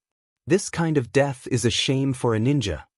Although Savant and Murakami could see the real-time monitoring screen of the lobby on the 1st floor, they didn't know what the hand ninjas had experienced. In their eyes, these highly skilled and experienced ninjas took the initiative to come to Rog, and then begged Rog to end their lives.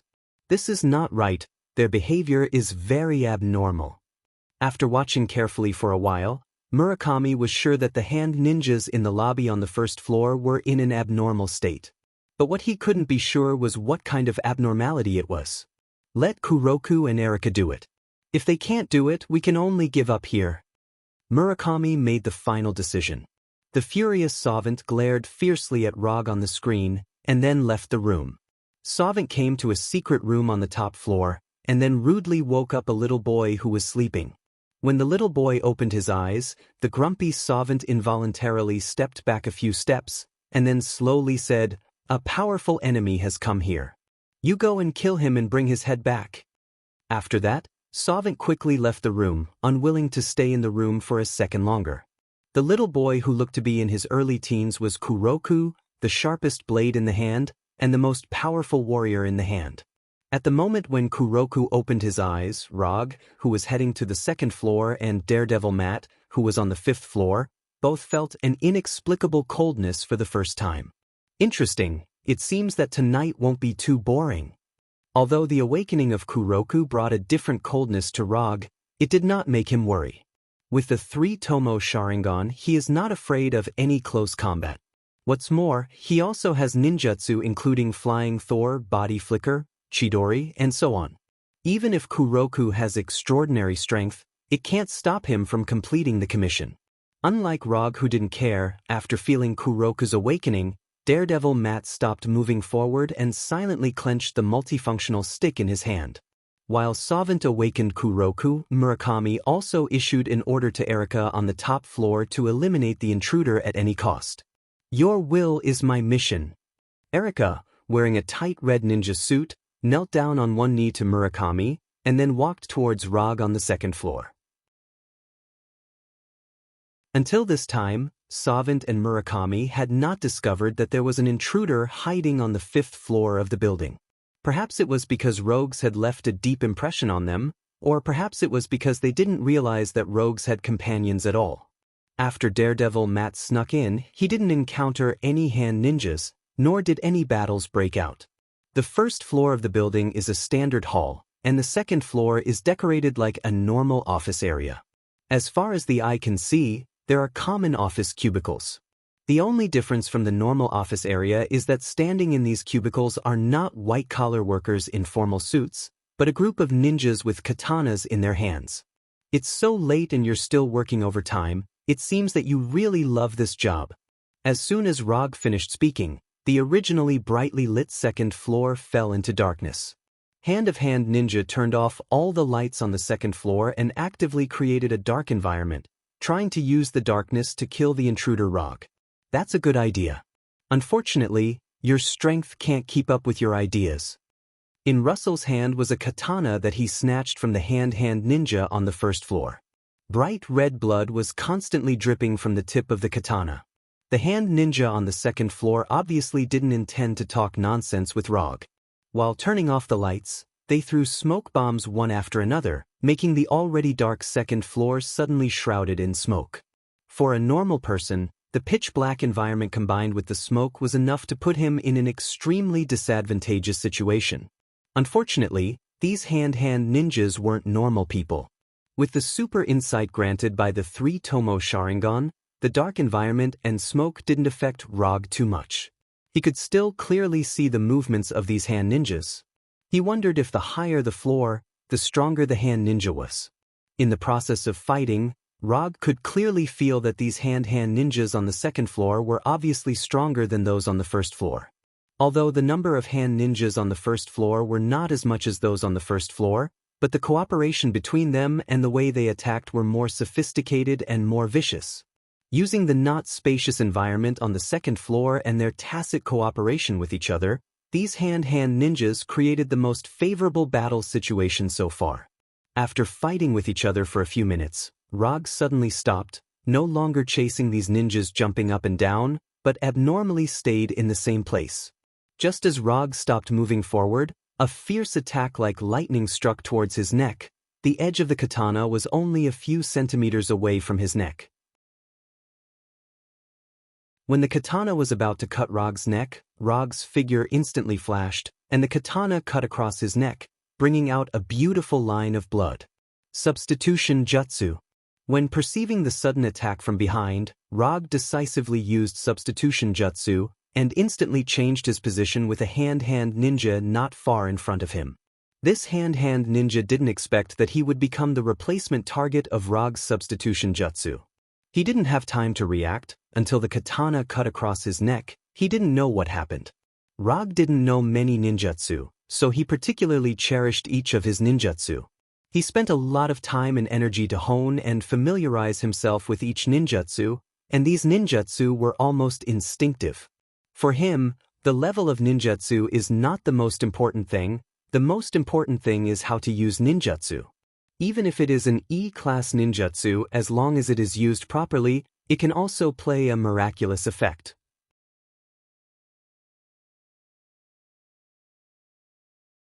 Chapter 15. None of the present Hand ninjas expected that Rog would escape this fatal blow in such a magical way. They are both ninjas and ninjutsu. But in front of Roger's ninjutsu, Their ninjutsu was like a kindergarten game, meaningless. I've been waiting for you for a long time, Erica.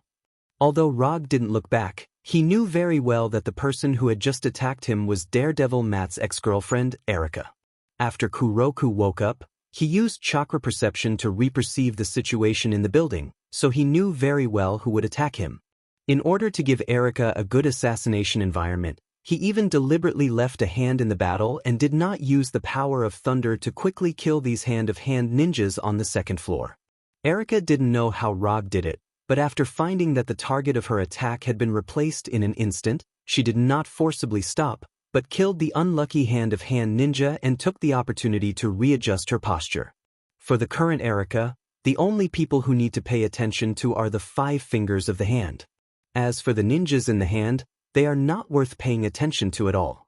Not to mention that she accidentally killed a hand-of-hand ninja. Even if she killed all the hand-of-hand ninjas on the second floor, Erica would not care. Although I promised someone that I wouldn't hurt you, looking at your current state, I don't think you'll obediently allow yourself to be captured. Moreover, I also want to see what kind of skills the students taught by the leader of Holiness Church, the old man with the staff, have. As soon as his voice fell, Rog attacked Erica like lightning. In order to let himself feel the pleasure of fighting, he didn't use any ninjutsu. He didn't even use his chakra. Although Erica has been taught by the old man with the staff, in the end, she is just an ordinary person who is proficient in fighting. When fighting with ordinary people, using ninjutsu or chakra is like opening a cheat in a game. Cheating could allow one to easily obtain victory, but it would not allow one to experience the joy of defeating an enemy. When Rog attacked her, Erica retreated and also attacked Rog. Clang. The ninja katana in Rog's hand collided with the ninja katana in Erica's hand, making a clear sound of metal colliding. The next second, Rog and Erica adjusted their postures at the same time and attacked each other with their ninja blades again. Clang, clang, clang. In just 2 or 3 seconds, Rog and Erica had fought 5 or 6 times, but they failed to hit each other. After seeing Rog and Erica in a short stalemate, the other hand ninjas didn't hesitate at all and attacked Rog, intending to join forces with Erica to kill Rog. Fixed body spell. After perceiving that these hand ninjas had thoughts they shouldn't have, Rog instantly used fixed body spell, completely depriving these hand ninjas of their ability to move. These hand ninjas seem to have been pressed on the pause button, strangely staying in place, maintaining the posture of running wildly. The annoying flies have been taken care of. Let's continue. After seeing those hand ninjas being strangely fixed in place, Erica quickly retreated and pulled away from Rog. Although Erica has been brainwashed by hand, it doesn't mean that she has lost the ability to think. Whether it was the previous substitution technique or the fixed body spell just now, it made Erica instinctively aware of the danger. Although she hasn't personally experienced the power of these 2 ninjutsu, Erica knows very well that if she is hit by these 2 ninjutsu, her result will not be much better than those hand ninjas. After thinking for a few seconds, Erica decisively gave up her intention to continue attacking, turned around and ran without hesitation, and quickly disappeared from Rog's sight. Looking at Erica retreating quickly without looking back, Rog was stunned. Are all ninjas so decisive now? Rog thought that even if Erica noticed the huge gap between them, she would not give up easily, but would do everything possible to complete the task of killing him. But it turned out that his idea was wrong. Even if you are worried that I will use ninjutsu, you don't have to run so fast. If I really kill you, I won't be able to explain it to Matt or the system. Although he said that, in fact, he didn't know very well whether there would be any punishment from the system. In the past 3 years, he has never experienced a commission failure or a situation where he voluntarily gave up a commission, so he had no idea how the system would deal with these situations. Although Erica had disappeared from his sight, it wasn't that easy to get rid of him completely. Using chakra perception technique again, Rog quickly determined Erica's current location and the destination she planned to go to. However, his attention at this time was attracted by Daredevil Matt on the 5th floor. To be precise, he was attracted by the little boy in front of Matt. Is this Black Sky? Hand of hand is really something. In Rog's perception, Black Sky, who was fighting with Daredevil Matt, was exuding strange dark energy all over his body. This dark energy, which was invisible to the naked eye, not only strengthened Black Sky's physique to a terrifying level, but it also gave Black Sky incredible fighting skills. Just by perceiving the situation between Matt and Black Sky, a look of uncontrollable excitement appeared on Rog's face. This kind of opponent, this kind of fighting skills, this is simply a super gift package thrown down by the goddess of luck. Without any hesitation, Rog used the body flicker technique several times in a row and came to the 5th floor of the building like lightning. As soon as he arrived on the 5th floor, a figure flew towards him quickly. After catching the figure that was sent flying like a volleyball, Rog set his eyes on Black Sky, who was more than 10 meters away. The figure that was sent flying was none other than Daredevil Matt, who had just fought with Black Sky. Although Daredevil Matt doesn't have any powerful extraordinary abilities, his years of training have given him extremely good fighting skills. But even so, he was still so vulnerable in front of Black Sky. If Rog had come a few seconds later, he might have failed his first commission because of the death of the client. The second rule of the commission is that the commission will not be considered complete until the reward indicated in the commission is received. If the client dies, even if he completes the commission will be judged to have failed because he will not be able to receive the reward. This also made him suddenly realize that there had always been a loophole in his previous service model. Completing the commission first, and then receiving the reward, this doesn't seem to be a problem. But because of the existence of the second rule of the commission, this model may directly lead to the final failure of the commission.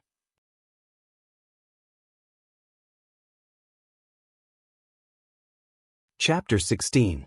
I'll collect the commission reward first in case of any accidents. Rog quickly made a decision. After seeing Rog catch Matt, Hugo didn't immediately attack Rog. Instead, he looked at Rog like he was looking at prey. From the outside, Hugo looked like a child in his early teens. There was nothing strange about him. However, in Rog's perception, Black Sky, who was standing in front of him, was a demon from another world, a demon with a strange appearance. Don't die, you haven't paid yet. By the way, I met Erica just now, but she ran away quickly. She should be heading to the top floor of the building now. After hearing Rog's words, Matt quickly wiped the blood from the corner of his mouth, struggled to stand up, and planned to go to the top floor of the building to look for Erica. But before he could take a few steps, he fell forward uncontrollably, and then spat out a few mouthfuls of blood. Don't push yourself. With your current appearance, any hand ninja can easily kill you. If you want to see Erica again, you'd better stay here like a good girl. After I deal with this guy in front of me, I will complete your commission. After that, Rog ignored Matt and walked straight toward Hugo. After a few exchanges with Erica, several nicks appeared on the ninja sword in Rog's hand, but he didn't care about this. He waved his sword a few times as he walked. The distance between Rog and Hugo was getting shorter and shorter. In front of people like them, this short distance of a few meters could be covered almost in an instant. But even so, they didn't attack. When Rog came to a meter in front of Hugo finally moved. Hugo jumped up and grabbed Rog's throat with his right hand like a sharp claw. Hugo's speed was as fast as lightning, even exceeding the limit of the human eye. According to common sense, Hugo would tear Rog's neck and take his life without any suspense. But the problem was that the person Black Sky was facing this time wasn't an ordinary person. In terms of speed, Rog had never been afraid. Just as Kuroku's right hand was about to touch Rog's neck, the ninja sword in Rog's hand had already struck his right hand. When the ninja sword touched Kuroko's skin, Rog found that something was wrong. Without any hesitation, he instantly used the body flicker technique and flashed behind Kuroko. Kuroku's right hand didn't tear Rog's neck, and Rog's ninja blade also didn't cut off Kuroku's right hand. He had actually strengthened his body to such an extent. Although he only felt it for a moment, Rog was 100% sure that the ninja blade couldn't cut off Kuroku's right hand. To be more precise, he couldn't even truly hurt Black Sky. A steel-like body was originally just a description. However, this was a fact when it came to Heikong. Could a beast's strength strengthen a human body to such an extent? Rog began to wonder if there were any mistakes or omissions in his previous memory. However, he quickly threw this question out of his mind. Even if a beast could really strengthen a human body to a steel-like strength, he wouldn't have the slightest fear. Even if it's real steel, I can still cut it. After the attack failed, Kuriko in midair adjusted his posture in an incredible way and attacked Rog again. Kuriko's attack speed was not slow, but in front of Rog, this speed was far from reaching the point where he couldn't fight back. Kuriko was like a real beast, constantly attacking Rog with his hands and feet, and even creating afterimages. In the distance, Daredevil Matt tried to use his super hearing to perceive the battle between Rog and Kuriko, but he couldn't perceive anything. The only thing he could be sure of now was that the speed shown by Rog and Kuriko had completely exceeded the limit of his perception. Matt originally thought that Black Sky had already used all his strength when he fought with him, which was why he appeared to be unable to resist at all. But judging from the current situation, the strength that Kuriko had shown before was not even half, no, not even 10%. There are so many monsters in this world. Matt sighed silently in a self-deprecating tone. At this time, Rog didn't realize that the battle between him and Kuriko would make Matt so emotional. His attention was now completely focused on Kuriko, and the excitement on his face was getting stronger and stronger. It is precisely because of this kind of inhuman opponent that it makes sense to become stronger. After blocking Kuriko's attack with the ninja sword again, the ninja sword that he had casually picked up finally came to the end of its life. Kuriko used his own hands to directly break the high-quality ninja sword. At the moment when the ninja sword was broken, Rog once again used the body flicker technique to open up the distance between him and Kuriko. Throwing away the remaining half of the ninja sword, Rog said to Kuriko in an excited tone, "For the sake of your hard work, I will let you feel what a real ninja's battle is." As soon as his voice fell, Rog gathered chakra in his eyes. 3 Tomo Sharingan, open. At the moment when Rog opened the 3 Tomo Sharingan, Kuriko, who had been expressionless, showed a dignified look for the first time. His whole body was like a beast on all fours, and at the same time, the corners of his mouth were raised, and he let out a low roar. Shadow Clone Jutsu. With a thought, for shadow clones that were exactly the same as Rog appeared at the same time with a bang. The second round begins now. 5 Rogs rushed toward Kuriko at the same time, and each of them had the same kunai in their hands. Looking at the 5 identical Rogs in front of him, Kuriko not only didn't retreat, but also directly rushed toward one of the Rogs. The distance of more than 10 meters was covered in a flash, and when Kuriko was about to collide with this Rogs, a sudden force suddenly shrouded him, making his movement instantly stopped. Body freezing technique. This was a ninjutsu used by another Rogs. The body freezing technique can freeze an ordinary person for at least 30 minutes, but on Kuriko, it can only last for a short 2 or 3 seconds. But this short 2 or 3 seconds is completely enough. The Rog in front of Kuriko took this opportunity to stab Kuriko's right eye. As if perceiving the aura of death, Kuriko, whose movement was restricted, instantly released a black fog. This black fog was like a viper attacking Rog in front of him, trying to completely devour Rog in front of him, so as to resolve the crisis of his right eye being pierced. At the moment when the black fog was about to devour Rog, an office chair replaced Rog's position. Substitution technique.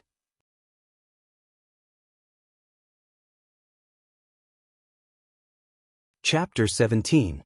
The Rog in front of Kuroko used substitution jutsu to change the position of the office chair with himself, so that the target of the black mist swallowed was the office chair instead of himself. The office chair swallowed by the black mist instantly vaporized as if it had encountered an indescribable high temperature. After seeing this scene, the other 4 Rog instantly pulled away from Kuroko to avoid being touched by the black mist. While pulling away, 2 of the Rog threw the kunai in their hands towards Kuroko. When these 2 kunai were about to hit Kuroko's body, the strange black mist once again gushed out from Kuroko's body and swallowed the 2 kunai. One of the kunai was instantly vaporized like the office chair, while the other one slightly pierced a small part of the black mist, then turned into smoke and disappeared. After seeing this scene, one of the Rog showed a smile and silently said, "It seems that there is no way to engage in close combat, but ninjas can do more than just close combat. Genjutsu, Dark Walk Jutsu. The Rogue who spoke took the lead in using ninjutsu. Unlike the fixed body jutsu that deprives the ability to move, Dark Walk Jutsu is an illusion that specifically targets vision. Although in the face of Dark Walk Jutsu, there is also a possibility that the effect of Dark Walk Jutsu will be weakened, but this does not affect Rogue's next plan. Although the black mist gushing out of Kuroku's body can devour matter, it can't stop the Dark Walk Jutsu that directly targets vision. When this Rogue finished casting Dark Walk Jutsu, the other 4 Rogue were not idle. They immediately adjusted their positions and came to the front, back, left, and right of Kuroku. Fire Release, Grand Fire Annihilation. The 4 Rogue used Grand Fire Annihilation at the same time, and Kuroku's surroundings suddenly turned into a sea of fire. Although the 4 Grand Fire Annihilation will not have 4 times the power, but it can completely block all of Kuroku's escape possibilities. The black mist gushing out of Kuroku's body can perfectly defend against physical attacks, but Grand Fire Annihilation is pure fire damage. Grand Fiery Annihilation from 4 different locations struck Black Sky, who had temporarily lost his vision without any suspense, causing him, who was at the center of the attack, to let out an intense scream that did not belong to humans. While the other 4 Rogues were casting Grand Flame Extinguishing Spell, the Rogue who first cast Dark Sneak Technique didn't stay idle. He cast Body Fixing Technique on Black Sky one after another. Since a single hold spell could only hold Black Sky for 2 to 3 seconds, then he would use more hold spells to prolong the time. When the effect of the first hold spell disappeared, the second hold spell descended upon Black Sky. The effect of the second body securing technique disappeared, and the third came. Black Sky was forced to stay in place for more than 10 seconds by relying on immobilization spells one after another. He had to endure the full power of 4 Grand Flame Annihilation spells. When the flames of Grand Flame Extinguish dissipated, Black Sky, who was at the center of the attack, became a skeleton in a broken state. He was barely able to stand with the support of a weak black mist. He had taken all the damage. Strong control to death. At this point, Rogue dispelled the Shadow Doppelganger. The 4 Rogues who cast Grand Flame Extinguishing Spell turned into smoke and disappeared with a bang. When Black Sky, who only had a broken skeleton left, fell to the ground, Rogue silently summed up the battle just now. He cast Shadow Doppelganger and used one of the Shadow Doppelganger to attract Black Sky's attention. The main body cast Body Fixing Technique, and the Shadow Doppelganger took the opportunity to attack Black Sky's right eye. The Shadow Doppelganger used Substitution Technique to dodge the black mist, while the main body reformulated the battle plan. The main body and the Shadow Doppelganger simultaneously threw out 2 kunai, 1 real and 1 fake, to determine the nature of the black mist. After understanding the nature of the black mist, the main body used Dark Sneak Technique to deprive Black Sky of his vision, and the 4 Shadow Doppelgangers simultaneously cast Grand Flame Extinguishing Spell from 4 directions. The main body continued to cast Body Fixing Technique, forcibly controlling Black Sky, making Black Sky take the damage of the 4 Grand Flame Extinguishing Spells. Although this set of combo couldn't be considered very beautiful, but the effect was very good. It quickly took care of Black Sky, who was protected by the black mist. Looking at the remaining broken bones of Black Sky scattered on the ground, Rogue sighed with satisfaction. This was the best battle he had enjoyed in the past 3 years. If Black Sky didn't know nothing about his ninjutsu and was so reckless, he may not have been able to use this set of tactics so smoothly. In any case, Black Sky allowed him to enjoy the pleasure brought by the battle. Now Rogue was in a good mood, but the mood of Savant and Murakami on the top floor of the building was as bad as it could get. First, Erika fled in fear, and then Black Sky died. Erika was just an outsider. After all, she was just a tool brainwashed by the Hand of Hand. But Black Sky was completely different. Black Sky was the strongest weapon carefully made by the Hand of Hand.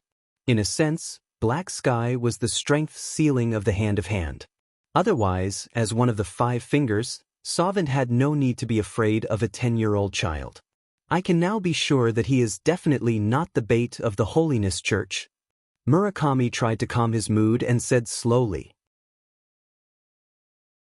At the last meeting, They suspected that Rog was the bait thrown by the Holiness Church, so they temporarily put aside the revenge action against Rog. But now it seems that their suspicion was very wrong.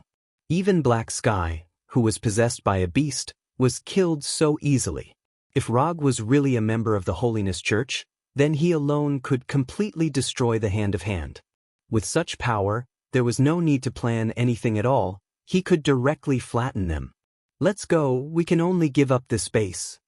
Murakami turned to Savant and said. Savant didn't answer him, nor did he leave his seat, as if he didn't hear Murakami's words. Savant's temper was the worst among the 5 fingers of the Hand of Hand, but if you think that he was impulsive and brainless, then you would be wrong. How could someone who was chosen by Kunlun be a brainless idiot? Even if he was really an idiot, after living for hundreds of years, he would become an idiot who was good at thinking.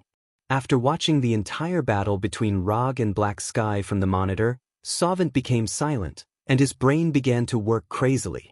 When Murakami was about to urge him again, he finally spoke. We're not going, we don't have to give up this base. As he spoke, Savant stood up and looked at Murakami with a serious face. What do you mean? Don't tell me you want to stop that monster. Yes, I will stop him, but not by fighting. Looking at Murakami, who was still confused, Savant spoke again. Before he killed our people in the warehouse, did you know him? Murakami shook his head. Then did we offend him before? Murakami wanted to continue shaking his head, but in the end he said, it's hard to say, maybe his friends or classmates died in the Hand of Hand's hands. After hearing Savant's answer, Savant sighed helplessly.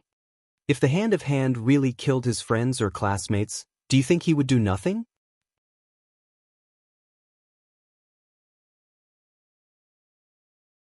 Chapter 18. After listening to Savant's words, Murakami shook his head again. That's right. This means that before the warehouse was attacked, we didn't have any grudges with this Rog. According to the information we have, he is a private detective who suddenly appeared in New York 3 years ago and has mastered magical ninjutsu. Although I still don't know why he attacked our warehouse and brought people here, I have a bold guess. He must have accepted someone else's request, that's why he is our enemy. Savant confidently stated his judgment. Murakami seriously thought about Savant's statement, and then he had to admit that Savant's statement was very reasonable, and it was very likely to be the truth of the matter. Then what are you going to do? Since Savant had already thought to this level, it meant that he also had a countermeasure, so Murakami directly asked Savant. It's very simple. We just need to give him what he wants. Since we don't have any grudges with him, that means that as long as we are willing to take a step back, he won't continue to attack us. Unless he accepted the request to eliminate us, there is no need for him to kill us. In the face of such an undefeatable enemy, taking a step back was not a shameful thing. Although this would seriously affect the reputation of the Hand, compared to their lives, these things could be directly ignored. Are you sure you want to do this? If we choose to take a step back, but he is still unwilling to stop, then you and I may not be able to leave here alive. Murakami did not oppose Savant's decision, but he was not willing to completely entrust his right to live to the mercy of others. This is my decision alone. You can take this chance to leave now. If he accepted the request to eliminate us, it is better for one person to die than 2. Savant also had this concern, so he decided to take the risk alone. Hey, it's decided. If you really die in his hands, I will definitely find a way to avenge you. After that, Murakami left the room and walked toward the top of the building. A private helicopter was parked on the roof of the building. After Murakami left, Savant looked at the monitor again. You must be the client this time. Savant left the room and found Erica, who had just escaped to the top floor of the building. Can you still stand up? Rog asked Daredevil Matt, who was still lying on the floor. Sure. It's just that I won't be able to continue fighting. Daredevil Matt tried to stand up and walk towards the elevator. Looking at Matt's staggering figure, Rog sighed helplessly. This guy was really affectionate. It was clear that Matt still had no intention of leaving. Although he had no fighting ability now, he still had to find Erica. Rog came to Matt's side, helped him up, and then took him to the elevator. Erica is on the top floor now, you can think about paying her. With that, Rog pressed the number for the top floor and the elevator began to rise. The process of going to the top floor went smoothly. Rog and Matt did not encounter any attacks and they easily came to the top floor of the building. When the elevator door opened, a tall black man in a suit and Erica in a tight red ninja suit appeared in front of them. The moment he saw Erica, Matt wanted to rush out of the elevator directly, but Rog held his shoulder and he helplessly stayed in the elevator. Let me introduce myself. My name is Savant, one of the 5 fingers of the hand. As for the one next to me, I don't think I need to introduce him. Savant introduced himself with a natural face, as if he didn't know what Rog and Matt had done before. The scene in front of him was beyond Rog's expectations. He didn't expect that Savant and Erica would be waiting for them here and act so harmless. In his imagination, when they came to the top floor, they would be greeted by a large group of hand-of-hand ninjas. It seems that you are not worried about your life at all. After confirming with chakra perception, Rog found that there were no hand-of-hand ninjas on the top floor of the building except for the 4 of them. This also meant that the scene in front of them was not a trap. I was a little worried at first, but after hearing what you said, Mr. Rog, I was completely relieved. As a man who has lived for hundreds of years, Savant is now 100% sure that his judgment is correct. Rog didn't come to the hand for revenge, and the commission he received was definitely not to eliminate the hand.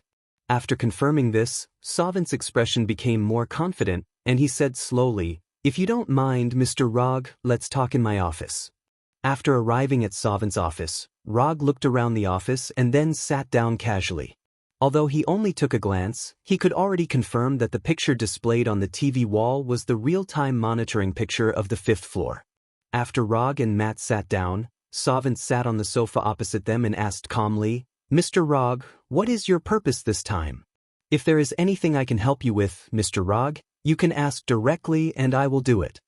Savant's performance at this time was not like the notorious leader of the hand at all, but like a very kind businessman. Is he admitting defeat? Judging from Savant's performance, this possibility is very high. Thinking of this, Rog's evaluation of Savant couldn't help but rise a little. He knows when to yield and when to stand tall. This evaluation came to Rog's mind involuntarily. Since you are so sincere, I'll be straightforward. She is the reason why we are here. No problem, since Mr. Rog is here for Erica, from now on, Erica is yours, Mr. Rog. Savant was not surprised at Rog's purpose. After recognizing Daredevil, he already understood why Rog and the others were here this time. Savant originally didn't know the true identity of Daredevil Matt. Although the hand had been investigating Daredevil before, they had never obtained any useful information. But after Erica was brainwashed by the hand easily learned the true identity of Daredevil Matt, and also knew the things between Daredevil Matt, Erica, and Holiness Church.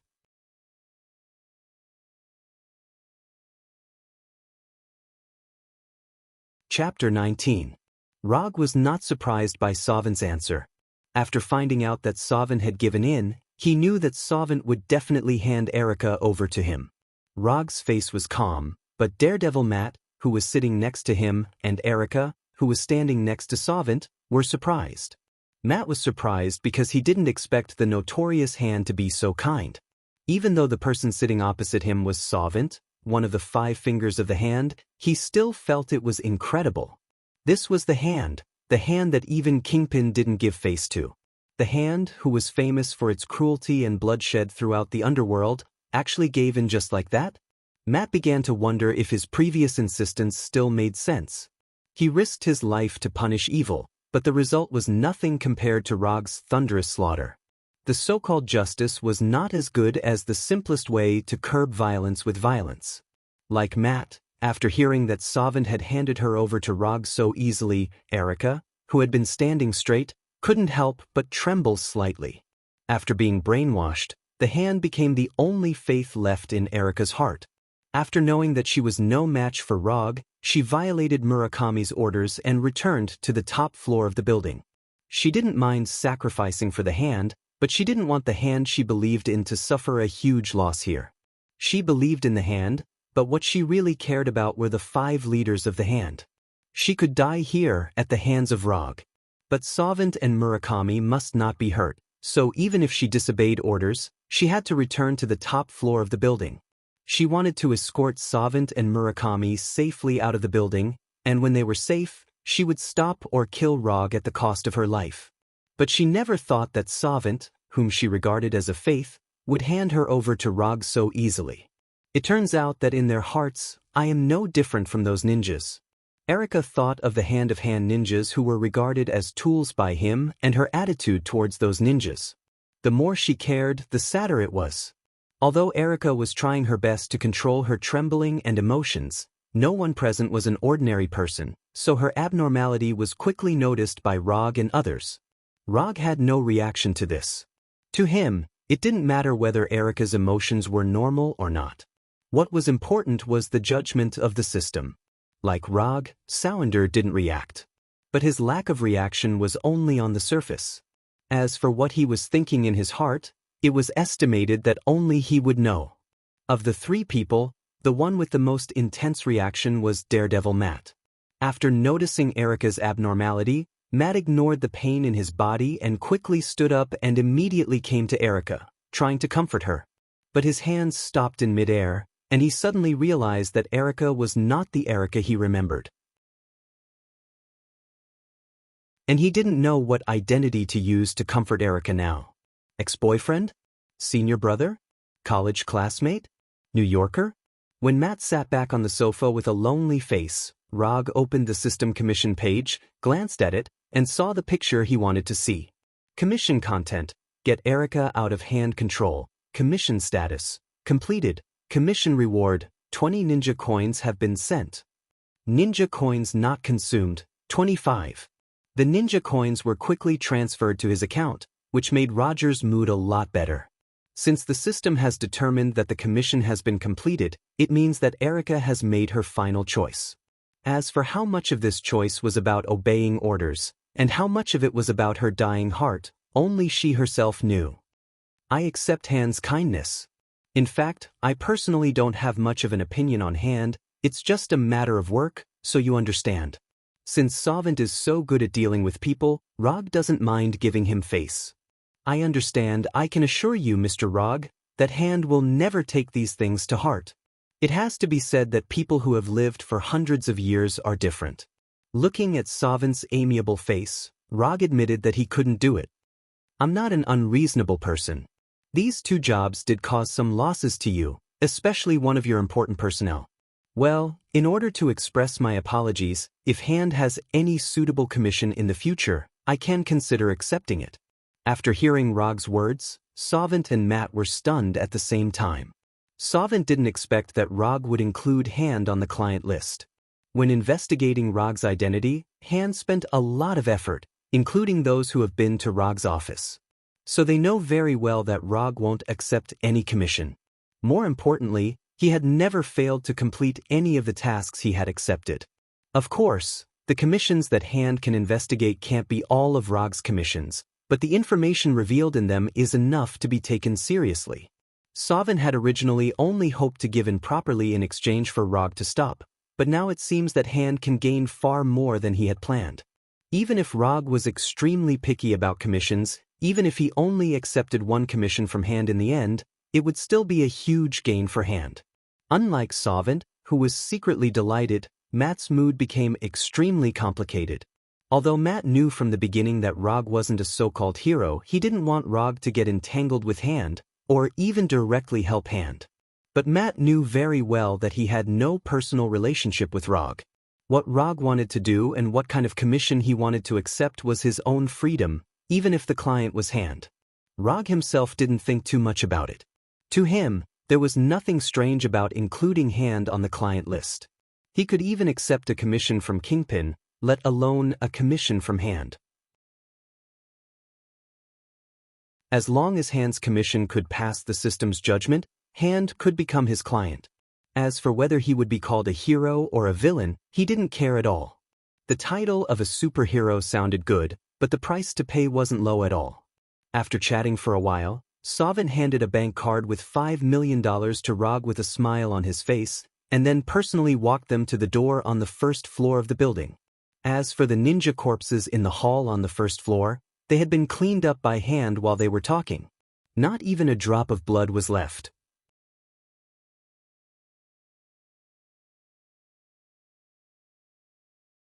Chapter 20. Can you stop following me? I've said it many times, you're free. Rog, leaning back in his chair, said helplessly to Erica in front of him. Since they left the building in hand, he told Erica very clearly that she could go wherever she liked and do whatever she wanted. But he didn't know if he didn't express himself clearly enough or if Erica didn't listen to him at all. After being ruthlessly abandoned by Sovint, Erica seemed to have made up her mind to follow Rog. Even if he used the flying Thor to get rid of Erica directly and returned to the firm alone, Erica still came to find him according to the address. Erica didn't answer Rog. She just stood silently in front of Rog without saying a word. What made Rog even more helpless was that in addition to Erica, there was also the seriously injured daredevil Matt in his firm. Matt also didn't say a word, as if he would follow Erica wherever she went. Looking at Matt's increasingly pale face, Rog even wondered if Matt would suddenly die in his firm. I really have to hand it to you too. No wonder you could become a couple before. You are simply... Roger thought carefully for a moment, but couldn't come up with a suitable adjective to describe Erica and Matt, who were so stubborn. Forget it, you can do whatever you want. As soon as his voice fell, Rog disappeared in front of them and returned to his secret nest of more than 500 square meters. As for Erica and Matt, who stayed in the firm, they could do whatever they wanted. Anyway, he didn't plan to go to the firm in the next few days. Time passed in a flash. A few days later, when Rog returned to his firm, he still saw the face that made him helpless. Miss, what do you want?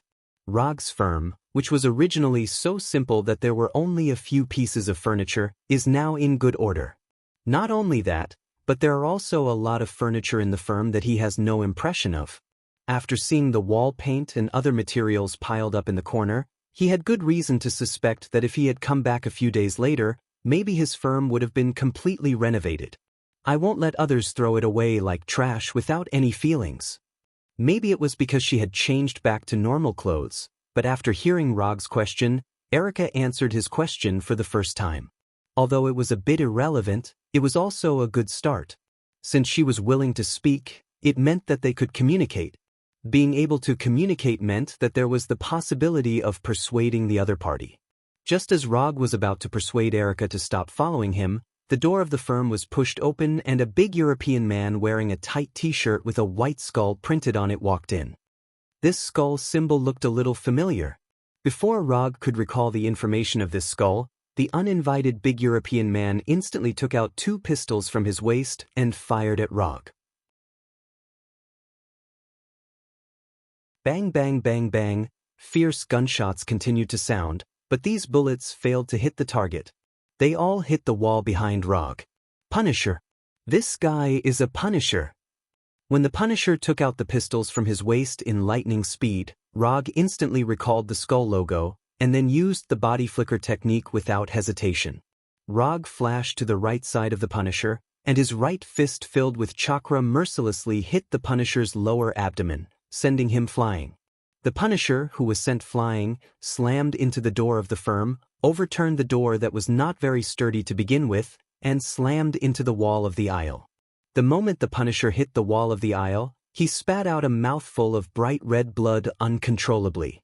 Rog did not use ninjutsu or kunai, but his right fist filled with chakra was equally powerful. Although the Punisher's physique was stronger than ordinary people, it was still not enough to withstand Rog's chakra punch. After forcibly stabilizing his body by relying on the wall, the Punisher did not hesitate.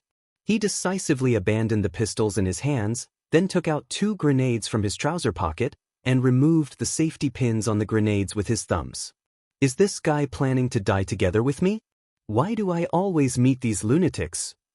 Immobilization technique. After sensing the dangerous thoughts of the Punisher, Rog had no choice but to use immobilization technique to immobilize the Punisher, lest this guy blow up his firm. The moment his body was forcibly immobilized, the Punisher instantly recalled the superpower incident he had heard of before. But before he had time to think about it, his figure completely disappeared from the aisle and instantly arrived in a dilapidated warehouse. In order to protect his not-so-high-end firm and to prevent the Punisher from causing a bigger commotion, Rog directly used the flying Thor to bring him to a dilapidated warehouse in Hell's Kitchen. After throwing away the grenades in the Punisher's hand and removing the pistols, grenades, daggers, neck wires, and other weapons from the Punisher, Rog removed the immobilization technique on the Punisher. When the immobilization technique's effect completely disappeared, the Punisher did not immediately attack Rog. Instead, he quickly distanced himself and sized up Rog with great vigilance. "Only you are guilty, so you must die. It seems that in your eyes, I am the kind of person who must die." From the moment the Punisher launched his attack to the moment he was brought to this dilapidated warehouse, only a few seconds had passed. But in just 2 to 3 seconds, the Punisher showed an extremely strong killing intent, as if he would not stop until he killed Rog. After Rog revealed his true thoughts, the Punisher was slightly stunned, but he quickly recovered and continued to size up Rog with a vigilant gaze. "Others may not know your identity, but I am different. I know your past, Captain Frank Castle." This was the benefit of being a transmigrator. To others, their existence was like a secret, but to a transmigrator, it was no different from public information. "You know me." The Punisher was now 100% sure that Rog really recognized him. But he remembered very clearly that he had never seen Rog before. Of course, who doesn't know the famous Punisher? But even if you are the Punisher, you can't shoot me without saying anything. Because it will make me very unhappy. At this point, Rog's aura also changed. From a seemingly harmless young man, he instantly became a tyrant who held supreme power and slaughtered countless lives.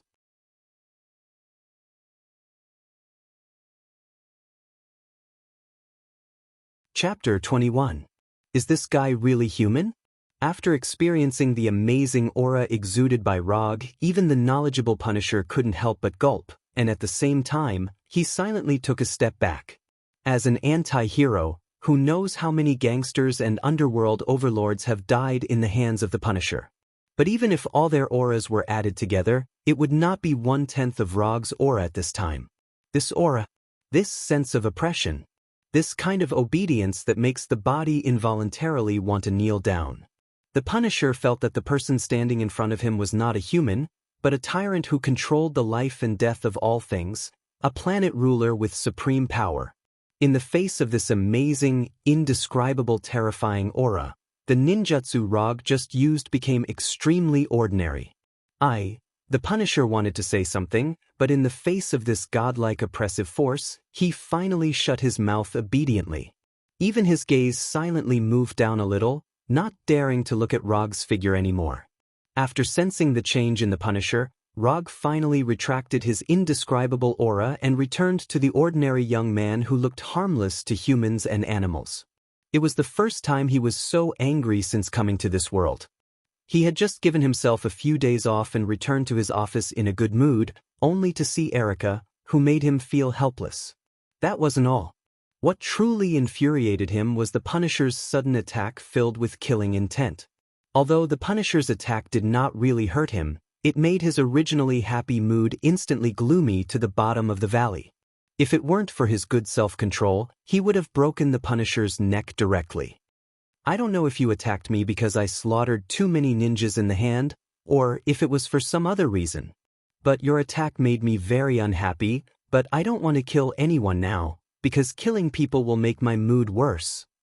So I decided to give you a chance to make up for your mistakes. Become my subordinate, and I won't pursue the matter of you attacking me just now."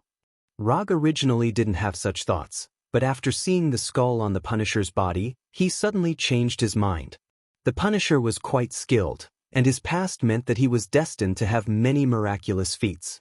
If he could make such a person his subordinate, there should be unexpected results. He might even be able to get more commissions. "No, I refuse." The Punisher knew very well what his choice meant, but he still gave a decisive answer. Some things would not be given up just because of the fear of death. Very good. It was really good. But now, I want you to submit to me even more.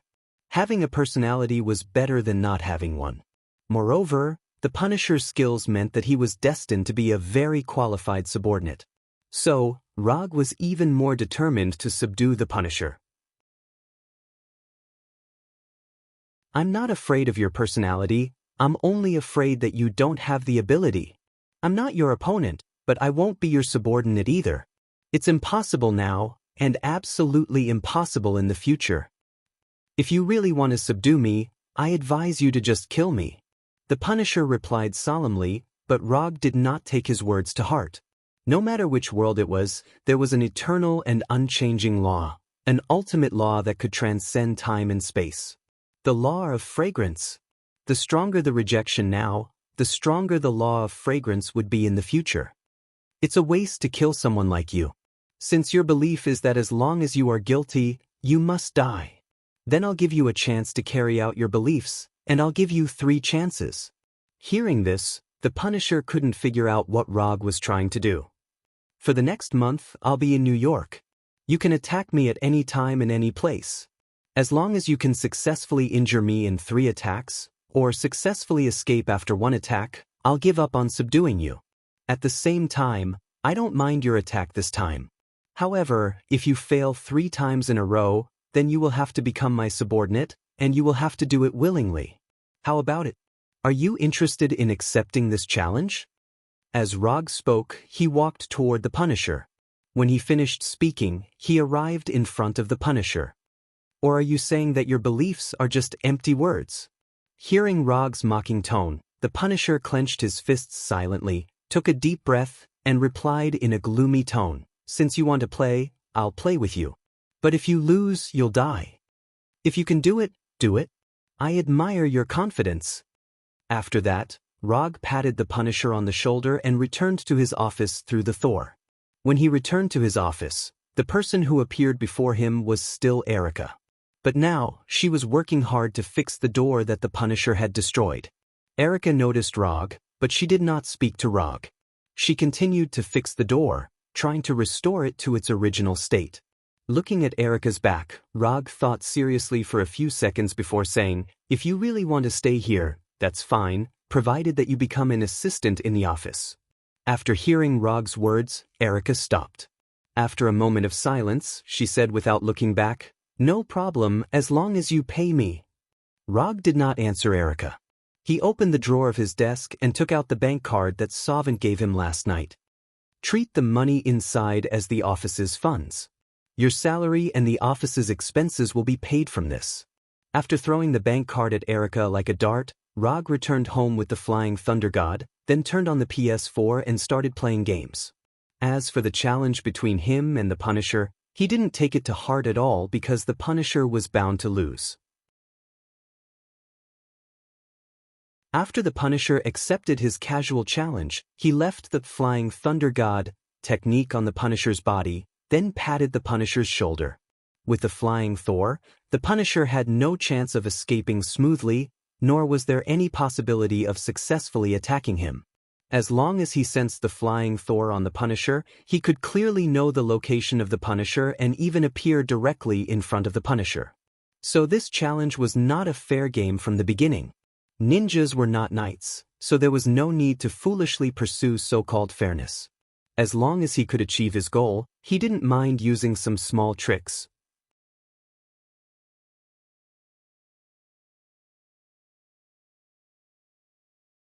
Chapter 22. In the next few days, Rog will go to his office every day to see if there is any suitable commission that can be judged by the system. He doesn't know if the previous tasks have used up his good luck. The number of clients coming to his office these days is not only small, but the content of the commission is also difficult to explain in a few words. Looking for a lost pet cat, looking for an old classmate from more than 10 years ago, protecting a group of rich second generation to go to the Amazon forest. For these clients, Rog didn't even have the interest to answer them and directly signaled Erica to let them leave. Is there no better commission? Rog, lying on the sofa, stared at the ceiling of the office with a bored face, holding a balloon filled with water in his right hand. The water in the balloon was constantly bulging as if it was boiling, making the smooth surface of the balloon constantly bulging. Erica, sitting on the other side, looked curiously at the water ball in Rog's hand, and then asked doubtfully, "Is this your ninjutsu training method?" Erica is also a ninja, but she has never seen a ninja like Rog, nor has she ever seen a ninja with ninjutsu like Rog. Erica has a very deep impression of Rog's ninjutsu and a strong yearning for it. It's not training, it's learning. I'm learning a new ninjutsu. Rog's original plan was to exchange ninjutsu Rasengan directly in the system, but after having 3 Tomo Sharingan, he changed his mind. The principle of Rasengan is very simple. It is to gather chakra in the hand, then control the chakra to flow in an irregular direction, and compress it, and finally form a palm-sized chakra ball. So if you want to master Rasengan, in addition to the direct exchange from the system, you can also master it through continuous practice. For the control of chakra, Rog can be regarded as a master. After all, in the past 3 years, the most practice he has done is the use and control of chakra. He has mastered things like walking on water or hanging himself upside down on the ceiling a year or 2 ago. Even if he imitates Spider-Man to climb the outer wall of the building or the glass, there is no problem. But not long after Rog answered Erica, the water ball in his hand boiled violently and then shattered with a pop. After the water ball in his hand shattered, Rog sat up and took out a palm-sized ball from the drawer of his desk. The first stage of learning Rasengan was gathering chakra in the palm, and the second stage of practicing water ball. For him, there was no difficulty. Therefore, after breaking the water ball in his hand, he immediately started the third stage of the rubber ball practice. A rubber ball was much sturdier than a water ball. To break a rubber ball, it was far from enough to rely on chakra's continuous flow and compression. Only by materializing the chakra ball in his hand could he break the ball. After completing this stage, the prototype of the Rasengan was basically formed. After getting the ball, Rog went back to the sofa to lie down and began to practice Rasengan. As time passed, the rubber ball in Rog's hand began to bubble like a water ball, but it remained intact and showed no signs of breaking. It seems that it's still a little difficult. The rubber ball in his hand refused to break, and the casual look on Rog's face finally disappeared, and he began to become serious. When Rog began to get serious, Erica also focused all her attention on the ball in his hand, hoping to see something from it. However, Rog's seriousness lasted less than 10 minutes and was interrupted by a frivolous tone.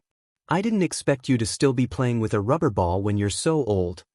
Tani, wearing a designer suit and dark brown sunglasses, walked in and then looked at the ball in Rog's hand with a little curiosity. "Why don't you recover at home at this time? Why do you suddenly have time to come to my small firm?" Rog was not surprised that Tani could find this place. When he rescued Tani, he did not hide his identity. So whether Tani came from Coulson or through his own channels, he could easily find this place. "Your firm is really small." Rog's firm is only a few dozen square meters, and there is not even a single room. If it hadn't been specially decorated by Erica a few days ago, the firm would have looked even more simple. "But your assistant is pretty good." Tani didn't change his playboy nature and looked at Erica carefully from head to toe. After discovering that Rog and Tani knew each other, Erica poured a cup of coffee for Tani and then brought it to Tani, who was still standing. "I don't like to be handed to me."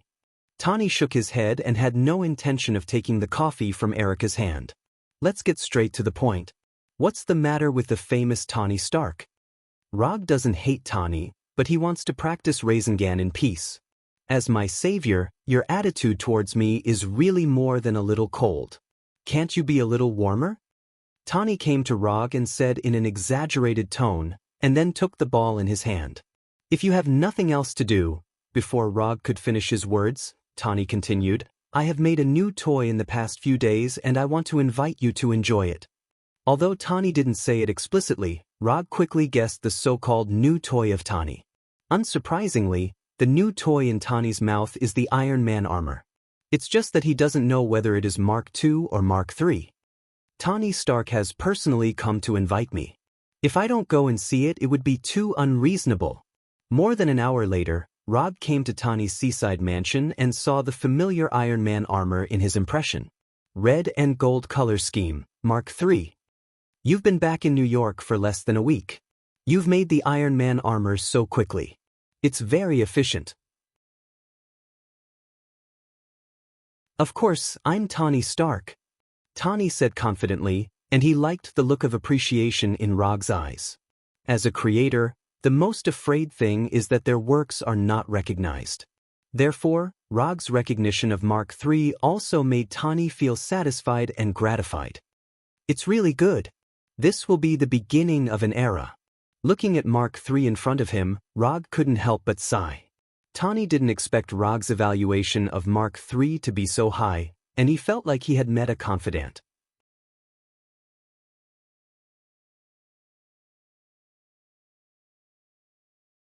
Chapter 23.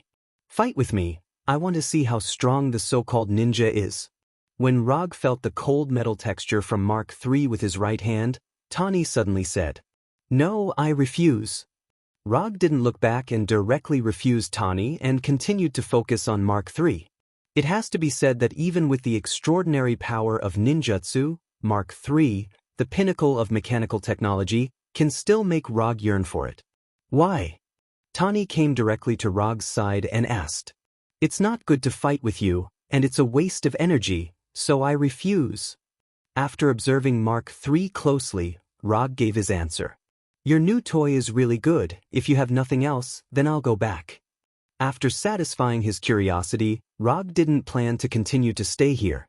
Seeing that Rog was about to leave, Tani quickly flashed an idea in his mind, and then said very seriously, "You are a ninja who will accept commissions. I have a commission now. I don't know if you dare to accept it."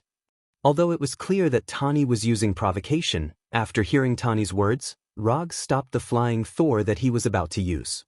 The content of the commission is very simple. That is, you fight with me wearing a battle suit. No matter if you win or lose, I will give you a generous reward. How about it? Do you want to take it? Or are you afraid of my Mark III, so you don't dare to fight with me?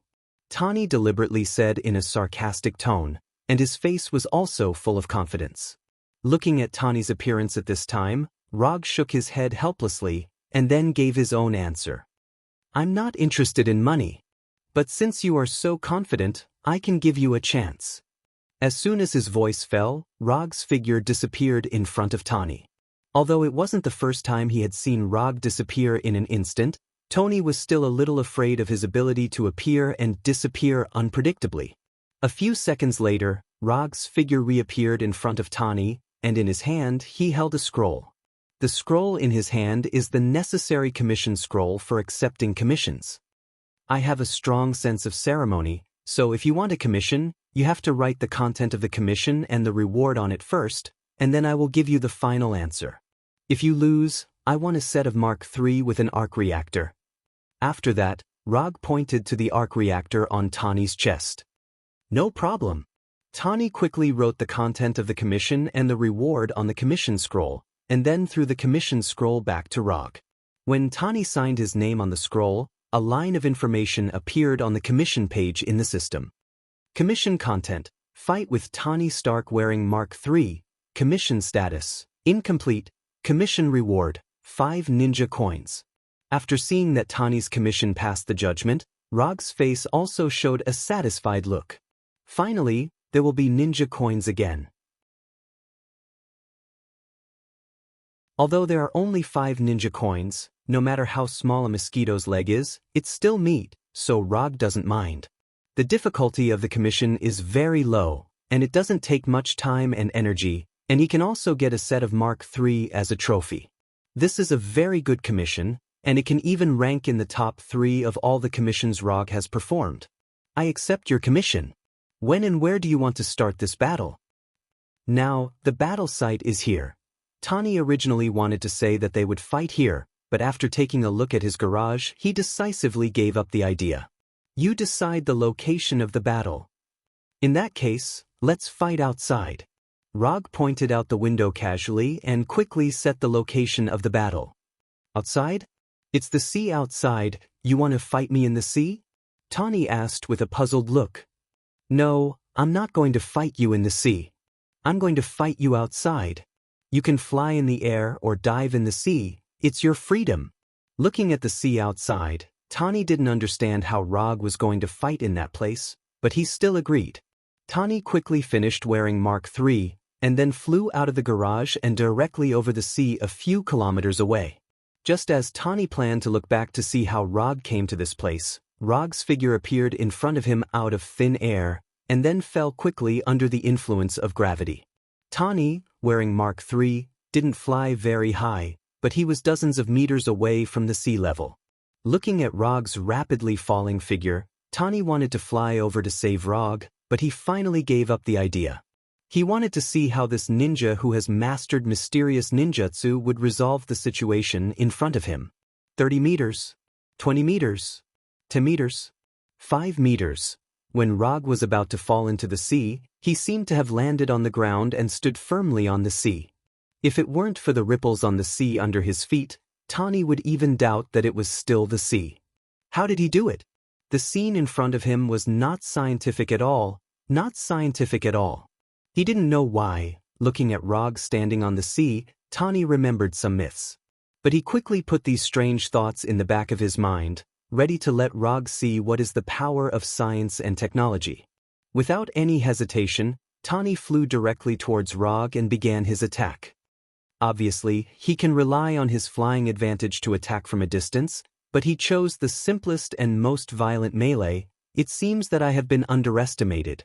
The distance of dozens of meters, for Tani flying at full speed, can be crossed in an instant. After arriving in front of Rog like lightning, Tani's right fist punched out and hit Rog's chest. Bang!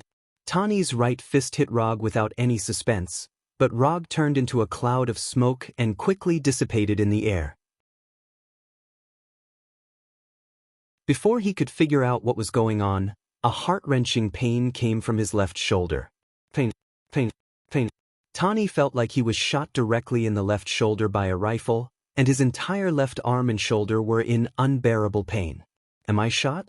As soon as this idea emerged, it was rejected by Tani. He was wearing Mark III. Even if he was really shot by a rifle, it would never cause such pain at such a distance. Tani turned his head and glanced at his left shoulder, and then he was directly stunned, and his whole person maintained the flying posture as if he had lost his soul.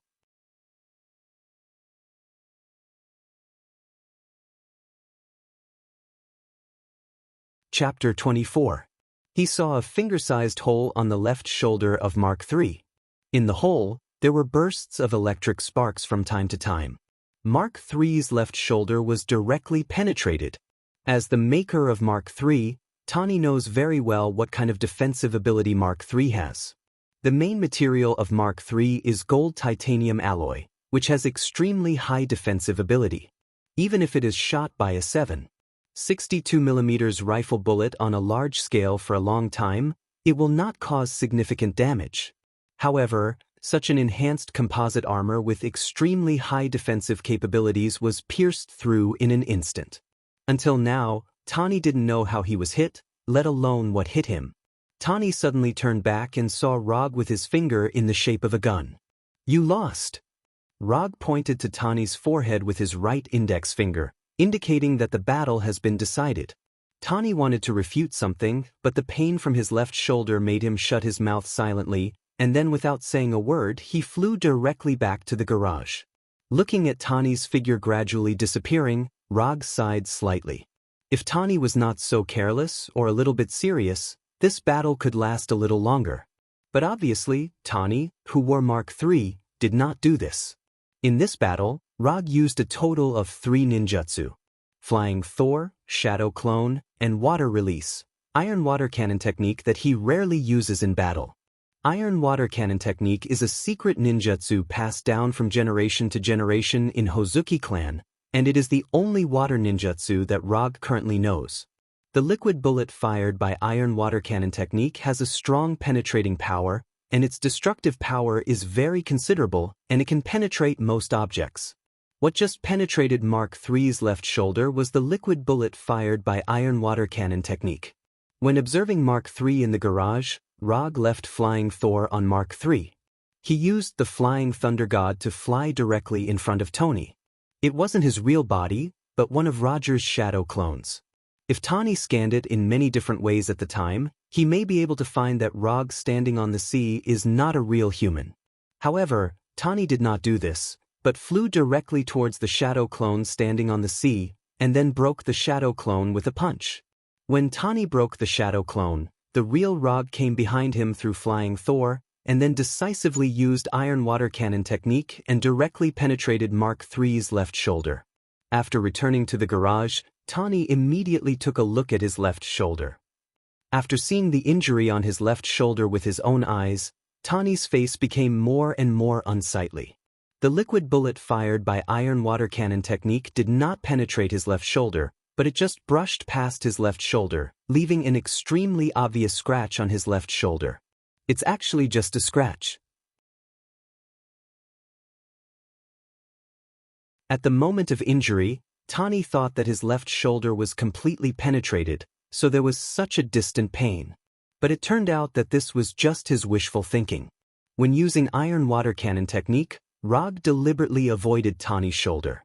The liquid bullet of Iron Water Cannon technique only brushed past Tony's shoulder, but did not really penetrate his shoulder. After all, if it really penetrated Tony's shoulder, then the time for him to receive the loot would be greatly delayed. Looking at the scar on his left shoulder, Tony sighed with extreme annoyance. If he understood this at the time, maybe he wouldn't have lost so quickly, and he would still have a chance to fight back. However, Tony quickly thought of the scene where Rog's right index finger pointed to his forehead. Are you trying to tell me that if the target of the shot was my forehead, I would have died long ago? After a wry smile, Tony came to Mark III, removed the entire left shoulder of Mark III, and put it on his workbench. Just as Tony was about to study the hole on his left shoulder, Rog's figure appeared in the garage. It seems that you have recovered. I thought you would be lost for a while. Looking at Tony, who was about to start studying, Rog said with a little relief. This time I was just too impulsive. Next time I will never give you such an opportunity again. Although Mark III did not resist Rog's attack, Tony knew very well that the real reason for his defeat was not Mark III, but his own carelessness. I hope so. By the way, remember to inform me after you make the Mark III I want. I am still very interested in an Iron Man armor like Mark III. After that, Rog's figure once again disappeared in front of Tony, as if the person who had just spoken to him was just a phantom. I will win next time. Technology is the strongest power. Tony said silently in his heart, and then turned his attention back to Mark III's left shoulder. Although he still doesn't know what penetrated Mark III's left shoulder, he is sure that he will be able to study the reason. This is the confidence of a genius and the confidence of a top inventor. Because Tony has not paid the reward yet, the quest in the system is still in an uncompleted state for the time being. Rog is very confident in Tony's work efficiency. As long as there is no accident, it will not take long for Tony to complete the commission reward. After returning to the office, Rog took out the ball again and started his Rasengan practice. Before practicing Rasengan, he also deliberately used chakra perception to perceive the current location of Punisher Frank. Several days have passed since the date of the challenge, but during this period, Punisher Frank not only did not launch any attacks, but he also did not even approach Rog's office. Frank had been several kilometers away from the office, the closest he had been to. Since Frank did not show any signs of launching an attack for a while, Rog did not have to worry too much about Frank making any big scene. After practicing very seriously for several hours, the ball in Rog's hand finally showed some signs of damage. Boom! With Rog's continuous efforts, the ball in his right hand collapsed, making a sound that was not loud but enough to make him gratified. When the ball broke, Rog did not rest, but directly began the fourth stage of the practice. Because there was no cover, Erica on the side finally saw what Rog's hand was. It was a chakra ball emitting a light blue light. If you look closely, you can see the chakra flowing in different irregular directions in the ball. This is... Looking at the chakra ball in Rog's hand, Erica asked doubtfully. This is chakra ball, an unfinished prototype of ninjutsu. The energy flowing in it is called chakra.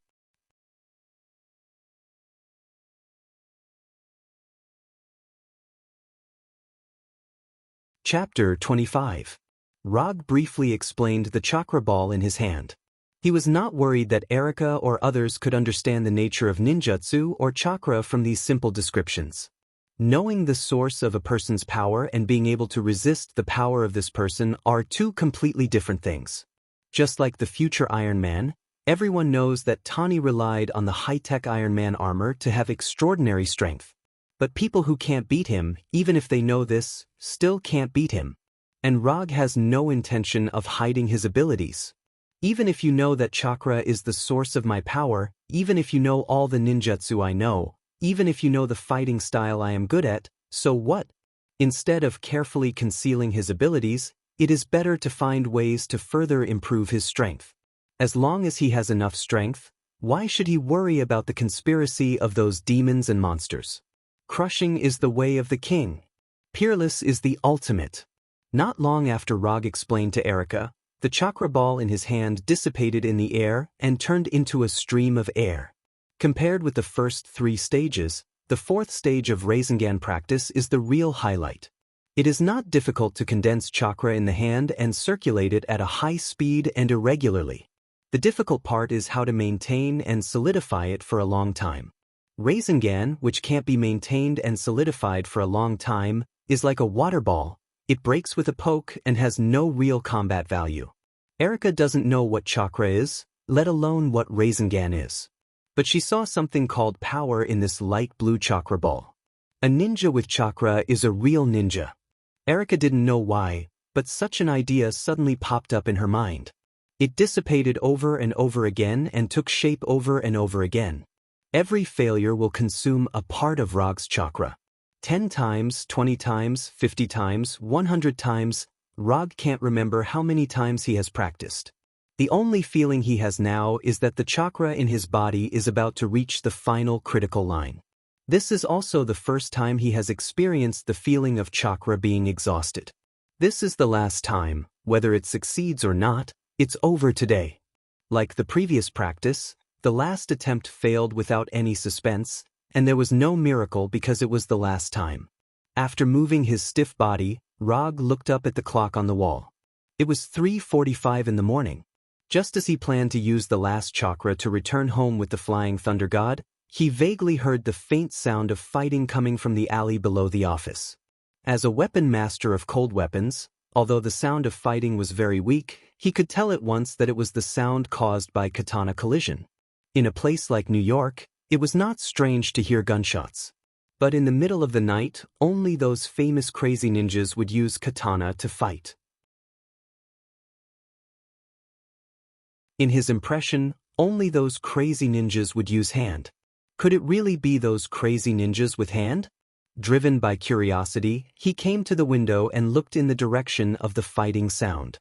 It was indeed ninjas fighting in the alley below the office, but not the hand ninjas he imagined. One of the parties fighting was none other than Erica, who had just become an assistant in the office not long ago. At this time, Erica was still dressed as a woman in the workplace during the day, but what she was doing now was not similar to a woman in the workplace. Erica, holding a katana, was fighting against 3 enemies wearing different colors of ninja clothes. Just looking at it for more than 10 seconds, Rog saw that something was wrong. Whether it was Erica or the 3 unknown guys on the opposite side, although their offensive looked extremely fierce and every move was aimed at the vital points, Rog did not see any killing intent from them. Although he didn't know what the relationship between Erica and the 3 guys on the opposite side was, as Erica's current boss, Rog felt that it was necessary for him to go down there. Erica, stop. You are no match for the 3 of us. If you insist on being stubborn, don't blame us for being merciless. Erica, come back with us. We can solve the things in hand slowly. As soon as Rog came to the alley, he heard the words of the 3 ninjas and figured out the origin of the 3 people. No one would say such words to Erica except the people of the Holiness Church. Erica acted as if she didn't hear the words of the 3 people, and her attacks became more and more fierce, and at the same time, she was silently preparing to retreat. However, the 3 Holiness Church ninjas on the opposite side quickly noticed Erica's plan, and they no longer held back, forcing Erica into a situation of defeat in an instant. When Erica was about to be defeated and then forcibly taken away, Rog, who had been in the shadows of the alley for a while, finally came out. Do people of the Holiness Church only know how to bully people with numbers? And bullying a woman, don't you feel ashamed? Although there is not much chakra left in his body, Rog still doesn't take the 3 ninjas of the Holiness Church seriously. Through the observation just now, he can be 100% sure that even if he doesn't use chakra, the 3 Holiness Church ninjas are not his opponents at all. Or you, since you know that we are from the Holiness Church, how dare you mock us? One of the ninjas in a dark yellow ninja uniform said sternly. Puma, I am Erica's boss. You attacked my assistant under my office. You people of the Holiness Church are a bit too arrogant.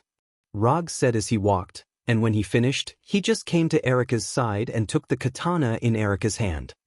If you want to take Erica away, beat me first. Or do you people of the Holiness Church only dare to bully women when there are many of you? Being ridiculed by Rog again and again, even people who don't have a temper can't help but feel a little angry now. Kid who doesn't know the immensity of heaven and earth, don't think that you can insult the Holiness Church just because you know some martial arts. The one who spoke was the guy in the dark yellow ninja uniform. Kid, my name is... Just as he was about to report his name, Rog interrupted him in time. I'm not interested in knowing the names of some small characters. Your names are not worth wasting any of my brain cells. You're courting death. It's estimated that this Holiness Church ninja has never been ridiculed like this before. After hearing Rog's words, his uncontrollable anger completely broke out. He rushed towards Rog like an angry beast, and the katana in his hand also directly chopped towards Rog's head like lightning, with the momentum of wanting to behead Rog.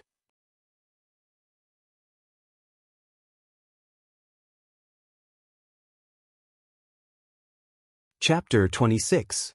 Just as the Holiness Church ninja's katana was about to hit Rog, the katana in Rog's hand strangely appeared in front of him and hit his chest ahead of time. Shit.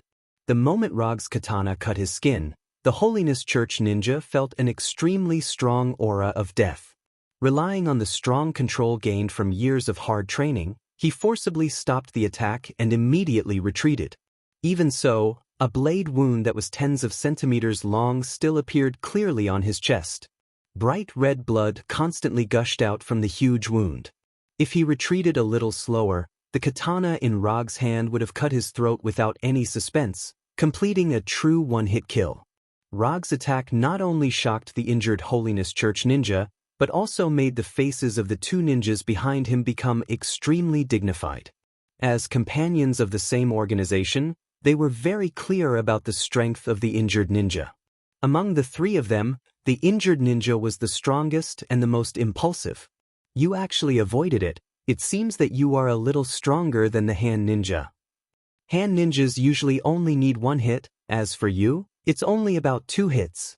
Before he made a move, the 3 Holiness Church ninjas only thought that he didn't know the immensity of heaven and earth. But at this time, not only did they not have the slightest contempt, but they also regarded him as the most dangerous kind of enemy, the kind that can take their lives at any time. This time we admit defeat, but do you really want to be the enemy of the Holiness Church? Another Holiness Church ninja said in a calm tone. In fact, I have always hated those guys who use their background when they can't win. They have already lost, but they still want to save some face for themselves. Moreover, you can't represent the Holiness Church. The one behind you should be the one who said this. After that, Rog pointed to the dark alley behind them with the katana still dripping with blood in his hand. Erica and the 3 Holiness Church ninjas didn't find that there was a person hiding at the end of the alley.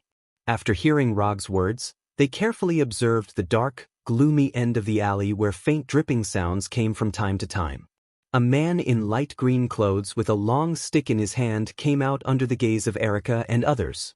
Although it was late at night, he still wore a pair of sunglasses and a light green hat that Rog wanted to complain about. The white-haired man was none other than the leader of Holy Purity Society and Erica and Daredevil's master, Old Man Cudgel. Erica is from Holiness Church, and no one can stop us from taking her back. After coming out of the dark alley, The old man came to a place to be more than 2 meters away from Rogs and said in a certain tone. As long as Erica doesn't want to, no one can take her away by force, that's what I said. Although the old man is a superclass fighting master in this world, Rog's tone is as tough as ever. Just by relying on the name of Holiness Church, they want to take Erica away from him by force. What a joke. Young man, you are good at fighting. I will give you a chance now. As long as you are willing to join Holiness Church, I can forgive you for what you did just now. Looking at the old man's natural expression, Rog even wondered if he had heard wrong just now. As long as he joins Holiness Church, he will forgive what he did just now? Does this guy have Alzheimer's disease? Where did he get his confidence from? Forgive me for what I did just now? I'd like to see what will happen if you don't forgive me. Rog now has good reason to suspect that the guys who have been in these strange organizations for a long time are a little abnormal. In that case, go to hell and repent. As soon as he finished speaking, the staff in the old man's hand arrived in front of Rog. Just as the staff was about to hit Rog's head, a samurai sword stained with blood blocked in front of the staff, blocking the thunderous staff. Bang! The sound of a violent collision resounded through the entire alley. The strong wind pressure from the staff swept past Roger like a hurricane, blowing away the papers and garbage bags that were scattered all over the place. The old man with the staff was indeed a top-notch fighting master in this world. A simple sweep from him was enough to create an indestructible aura. However, Rog standing in front of the old man was not an ordinary person either. Almost as soon as the old man launched his attack, he keenly sensed the old man's attack and took a defensive stance. After seeing Rog block his staff without batting an eyelid, the old man's aged voice sounded again. You guys, leave this alley. The old man didn't explain why, and he didn't need to. Everyone present had a wealth of combat experience, so they knew what the old man wanted to do as soon as they heard his words. Clear the place. The 3 ninjas of Holiness Church didn't hesitate. They immediately left the alley and disappeared from the sight of Rog and others.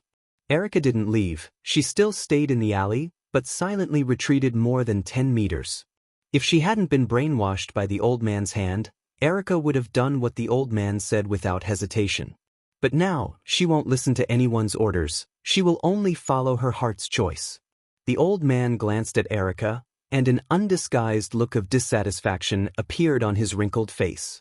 As the leader of the Holiness Church, he is the most important person in the Holiness Church. No one can disobey his orders.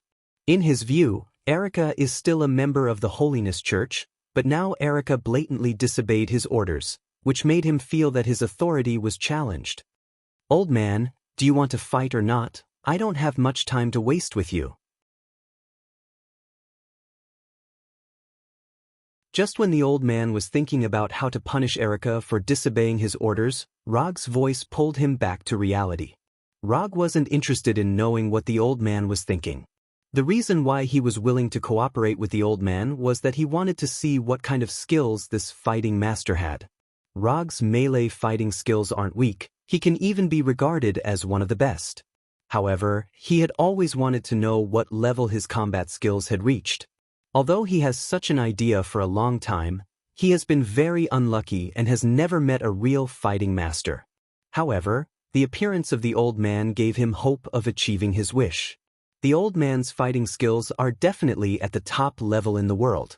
It's simply appropriate to use him to test his fighting skills.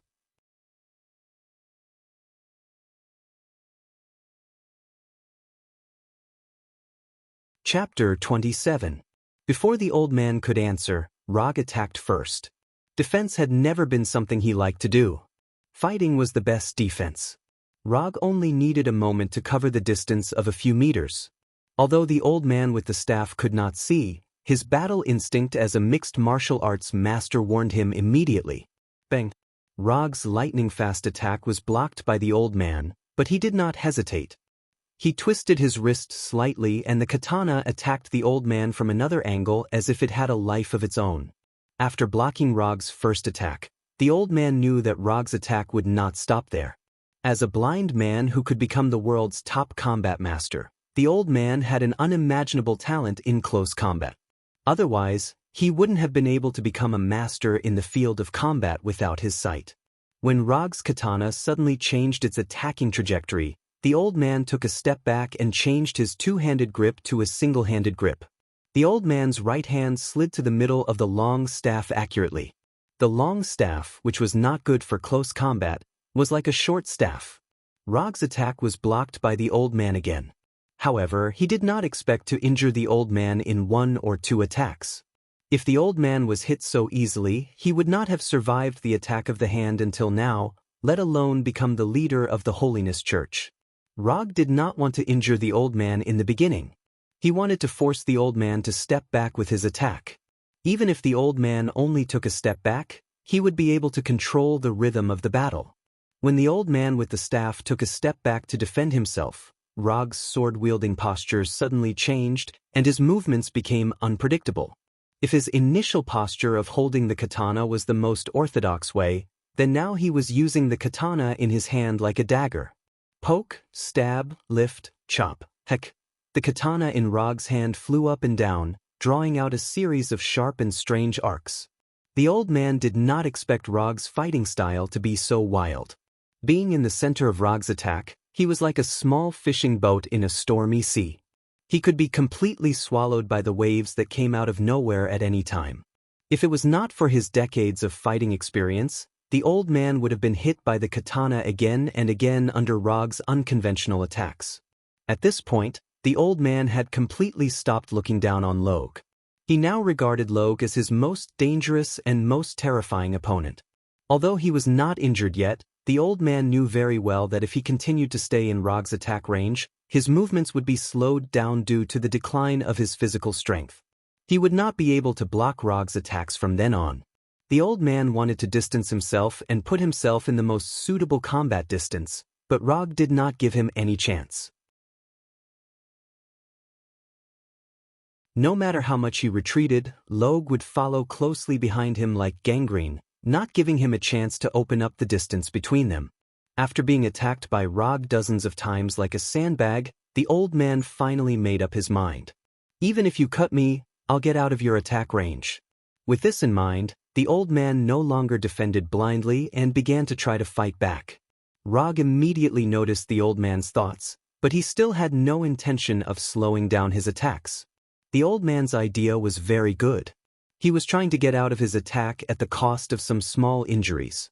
But his attack could not be avoided with some small injuries. If the old man really had such an idea, he did not mind killing him with one strike. Erica, who was on the other side of the alley, watched the battle between Rog and the old man intently. Her face became more and more serious. She always thought that the only difference between her and Rog was that Rog had mastered ninjutsu. But after seeing Rog's fighting skills at this time, she realized that Rog did not use his full strength at all in the building of hand. If Rog was like this at that time, she would not have been able to exchange so many moves with Rog. Under such an attack, she estimated that she could not even block 10 strikes. No, she could only block 5 strikes at most. As the old man's student, Erica knew very well what kind of strength he had. But even the old man, who was far stronger than her, was suppressed by Rog at this time. He could only choose to defend himself. At first, Log only wanted to test his combat skills through the old man with the staff. However, when the old man blocked all of his attacks with his impenetrable defense, Log slowly became excited. This feeling was completely different from when he fought Eben. Although Eben also had a human body, Eben's fighting style was completely different from that of a human. When Rog fought Eben, he did not feel that he was fighting a human at all. He only felt that he was fighting a humanoid beast. But this time, it was completely different. The old man had a completely human body, and the fighting skills he displayed were completely moves that a human body could do. So when he fought with the old man, Rog could also learn a lot of fighting skills that he had never thought of before from the old man.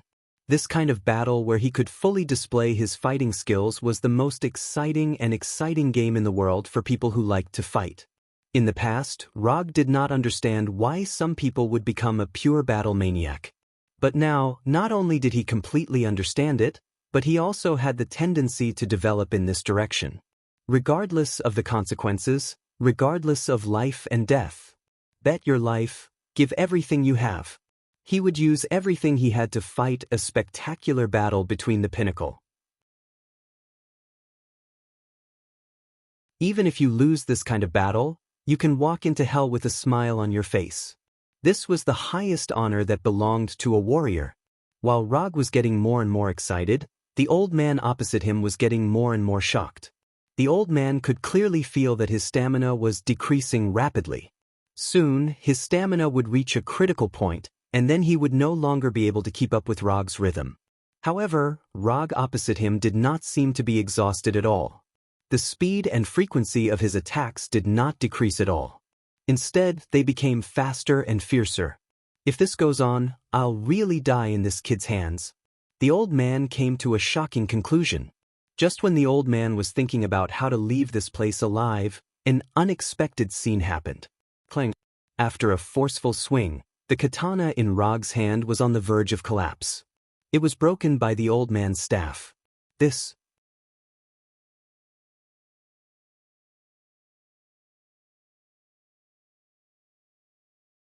Chapter 28. The old man, who had been waiting for a chance to fight back, immediately swung his stick at Rog without any hesitation. The old man's attack came without warning. Seeing that the long stick, which was full of gaps due to the katana, was about to hit Rog's head, Rog blocked the attack with the remaining half of the katana in his hand. However, Rog did not feel any force from the broken katana. Although the old man launched a counterattack immediately, it was just a feint. When Rog was about to block the long stick with the broken katana, the old man decisively withdrew his long stick and quickly retreated 5 or 6 meters. After experiencing the battle where he could barely keep up with his thoughts, the old man with the wooden stick was traumatized by Log's strength. So he would rather give up a possible attack and take advantage of this opportunity to distance himself and give himself a suitable distance to use the power of the long stick. Rog did not follow up like before. After the katana was broken, his fighting spirit quickly cooled down, and he no longer had the same state of mind as before. The feeling of being interrupted by an accident when he was in high spirits was very uncomfortable. Rog sighed helplessly. Some things, once interrupted, can never get back to the previous feeling. So now he had no intention of continuing to fight with the old man. Go, that's all for tonight. While speaking, Rog threw away the broken katana in his hand, then turned and left directly, not caring whether the old man would take the opportunity to attack him. If the old man really did so, then he would let him experience the power of ninjutsu. Although he was a little unhappy with Rog's tone, the old man finally put away his long stick and disappeared at the end of the dark alley. If something like this happens again next time, you can tell me. No matter what, you're still a member of the law firm. If I cause trouble for you, I'm causing trouble for the law firm. After that, Rog directly flying Thunder God and disappeared in front of Erica. Although the battle with the old man didn't last long, it consumed a lot of his stamina. If he hadn't been using chakra to strengthen his body before, he wouldn't have been able to maintain that kind of high-intensity and high-frequency attack. After practicing Rasengan for a day, it consumed a lot of his stamina. Coupled with the battle with the old man, he is now in the weakest period of his life. If the Punisher were to attack him now, his day would truly be filled with joy. For the sake of safety, he used chakra perception and silently perceived the current location of the Punisher. It would have been better if he hadn't sensed the Punisher's location, but after he sensed the Punisher's current location, his face showed a doubtful expression. How did he go there? Frank the Punisher did not leave New York. He was now on the roof of a building he had just visited some time ago. Rog thought that the Punisher was going to attack Kingpin, but after sensing the situation inside the building, he found that Kingpin was not in the building at this time. As a professional, it is absolutely impossible for the Punisher to make such a low-level intelligence mistake. Since Kingpin is not here, it means that the Punisher's target is not him at this time. Although there are still many people in the Fisk building, Rog did not find anything noteworthy in it. Maybe the Punisher just went to the roof of the Fisk building. Although this possibility is small, it doesn't mean that it won't happen. After waking up the next day, Rog did not go to the office but stayed at home to continue learning the 4th stage of Rasengan. Before Tani gave him the commission reward, he couldn't accept other commissions, so there was no need for him to stay at the office. The 4th stage of practice was a little more difficult than he thought. After practicing for 2 consecutive days at home, he finally completed this stage of practice and truly mastered this extremely high-growth ninjutsu without any seals. Rasengan is just a starting point. What he wants is more than just a Rasengan. After dispersing the Rasengan in his hand, he opened his property panel. Host, Rock Profession, Ninja Talent, No Seal Technique, 7 Attribute Chakrakekii Genkai, 3 Tomo Sharingan Ninjutsu, Substitution, Flicker, Hold, Shadow Clone, Flying Thor, Chakra Perception, Rasengan, Self-Taught, Lightning Release, Chidori Fire Release, Grand Fire Annihilation Water Release, Water Iron Cannon Genjutsu, Dark Walk Chakra Amount, 5 Kalon Consumed Ninja Coins. 25 There is one more Rasengan in the property panel. Because it is self-taught, the system also specially noted the word self-taught behind Rasengan. However, Rog's attention didn't stay in the property panel for long. He quickly opened the system's exchange page and found his goal. Odama Rasengan, Odama Rasengan, Futon Rasengan, Futon Rasen Shuriken, Futon Rasen Shuriken, Futon Rasen Shuriken, Futon Rasen Shuriken, Futon Rasen Shuriken, Futon Rasen Shuriken. There is a series of ninjutsu on the exchange page about Rasengan, and the exchange price is lower than before. Just like with 3 Tomo Sharingan, the price of Manjikyu Sharingan has dropped. The system is still very fair in the exchange price. As long as the prerequisites are completed, the subsequent exchange price will be adjusted accordingly. Although these ninjutsu on the exchange page made Rog quite excited, he didn't have much idea of exchanging them. The reason is simple, because he doesn't have enough ninja coins now. And even if he has enough ninja coins, he won't prioritize these Rasengan ninjutsu.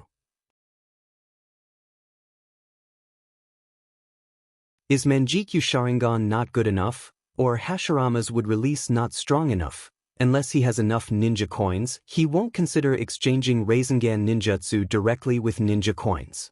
The smooth mastery of Rasengan made him see another possibility, the possibility of developing ninjutsu on his own.